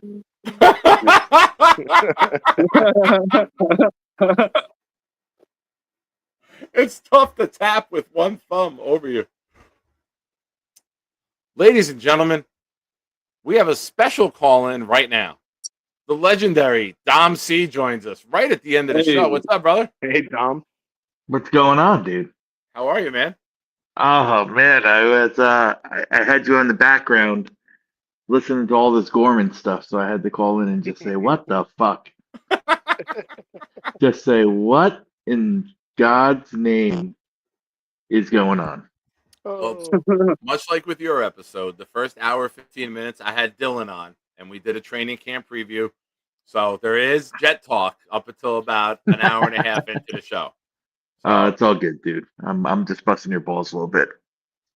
But Gorman is a unique entity. He's one of one, man. He's never a dull moment, to say the least. How you doing, man? You excited for training camp? Are you going? I'm good. Yeah. I'm going. I'm going Saturday. I'm going to the Jets Giants combo workout one. Here, Florham Park, or the one Florham Park. The 12th is here. The 13th is at the 12th. Yeah. So it's the 6th, I believe. It's the one in Florham Park. So I'm going there. I'm going to the first Saturday, which is this coming Saturday. And then I have tickets for Wednesday, the 30th or the 31st, whatever that is, but I don't think I can make it. So I'm passing them off to Jake. I know Jake said he wanted to go. So yeah, if you come across any more, maybe August 2nd, the green and white. Yeah, I don't have them. Well, I know you got a good network. So if you wouldn't mind, for your buddy pal Nick, if you could maybe see if anyone's got some for the green and white, that would be much appreciated. Nikki loves that. Gotcha. Yeah, I'll try. If I hear anything, I'll let you know. But I might have an extra one for the Jets Giants combo tickets if you want to go. I don't know if that's actually it's in the morning. You don't work until evenings now, right? If it's morning during the week, I can make it. Yeah, all the ones that I have are 8:30 a.m.s. Okay. So they're done by 10:30.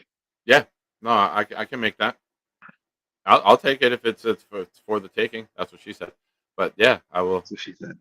Yeah, we'll talk more. I'll text you during the week. Perfect. Yeah, man. Thank you. Yeah. I just wanted to stop in and say hello. Absolutely, man. How the What's boys up, doing? Knob? Hey, Dom. I'd left a comment for you in the StreamYard. Oh, I don't know. Oh, here we go. And my dasher is pulling up, so I must leave. So Howdy. I love you all. I'll see you in the DP after the show. Bye, man. Bye, Knob. Dom. Bye. Later, Ed. Thanks for calling in. Hell You're a yeah. nice guy. You're a nicer guy. Aw, What's up? you're so sweet. You're a sweet guy. Toodles, I'm out. Love you. Later, buddy. Love you too.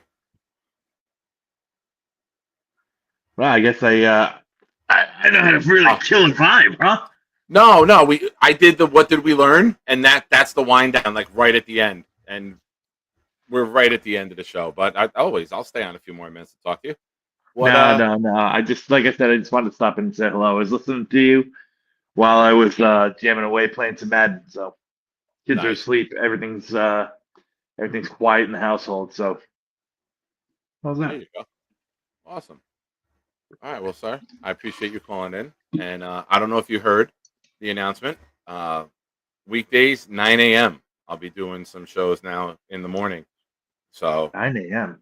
Yeah, I don't go to work till 2:30. So I'm trying to get more shows in. I'm trying to open myself up. I got the late night crew. I'm looking to maybe get myself out to a different audience and expand the channel a little bit. And I thought this would be a good opportunity. It's actually it's not a bad time.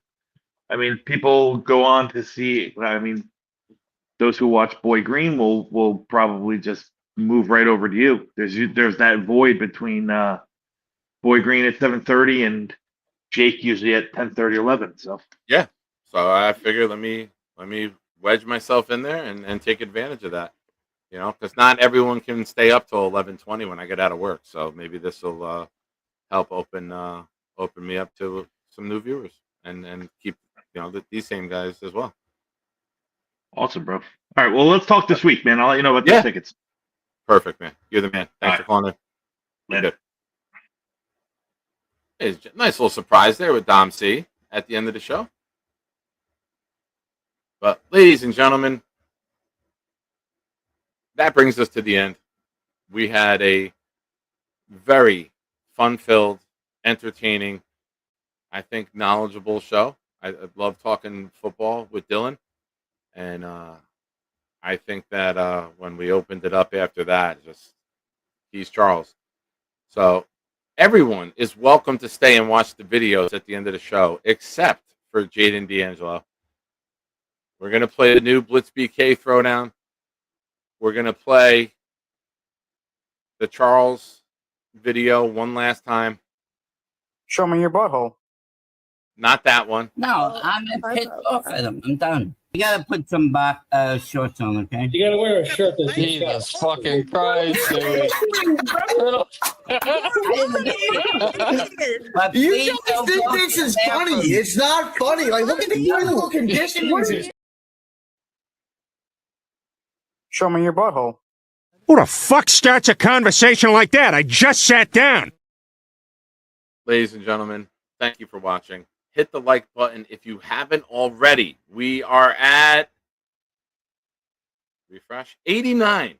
We're close to 100. Help your boy out. Let's get there. We'll see you tomorrow morning, 9 a.m., right here. Have a good night. Enjoy the videos on the way out. Suck it, Jaden. How's it going, guys? Is this your masturbation uniform? Oh, stop it. He's Charles. I come here today bearing gifts. Not from me, from Knobcraft. Knobcraft has sent you many gifts. I don't know what they are. It's drink Cheerwine soda. Now you gotta put it on. Hold on. Don't get ahead of yourself. We gotta go one gift at a time. Go to camera, please. Smile. Pork grains with milk grain. Nutrition facts, 3.5 serving size, 2 ounces. It's only 375% of your cholesterol intake for today. High material. I think it's Hebrew or something. It's not Hebrew. It's probably Hindi, and it says New York Jets in Hindi. That's very interesting. Very interesting. I like that.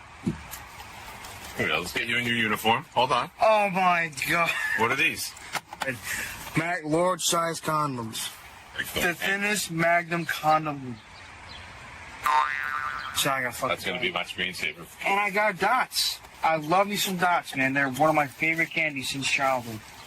Fortunately, the only negative I can say, they get stuck to your teeth sometimes. They do.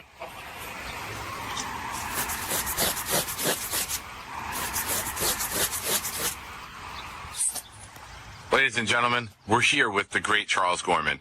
Charles, you received a Show Me Your Butthole hat, a New York Jets shirt written in Hindi, considering the neighborhood that you live in. You received 2 boxes of dots, a pork brains, 2 Cheerwine sodas, and a box of Magnum Raw large-size condoms, the thinnest Magnum condom, lubricated, for contraception plus STI protection. Charles, what are your thoughts on this gift package that you've just gotten from the great Knobcraft? Well, thank you, Knobcraft, for the gifts, especially with some of the food, but the condoms. You guys really want me to lose that virginity, huh? Well, you want to lose your virginity? I do, to the right woman. Miss, are you the right woman? She didn't respond. I tried, Charles. Probably my favorite gift outside of the dots and the soda is this shirt with the Hindi on it. What's it say? New York Jets in Hindi? New York Jets in Hindi. Absolutely 100%. Sorry if my emotions get the better of me sometimes. I can be a unique individual when it comes to that shit. I say fuckhead, but unique individual also works. Well, Charles, you're a good man. People want the best for you. Now you go get the best for yourself. Go get a job. Nikki, thoughts on the gift package for Charles? I like them all. Show me your butthole.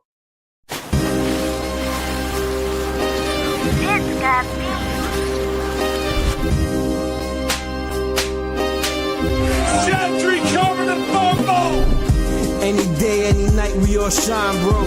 First class shine time, the Nick Shine Show. Anytime on YouTube if you don't know. The Nick Shine Show, the Nick Shine Show. Dim the lights, but it's still bright as Nick time. Day or night, this is his prime as Nick Shine. Proud fan, well defined, so get in line. Toe to toe with any show, he only got 9. The best show on YouTube, bro, is easy. We talk Jets all day, please believe me. Subscribe, you just gotta click a family. We not a click in 3D. You can see a beautiful DP. We see through the fake teams and the tea leaves.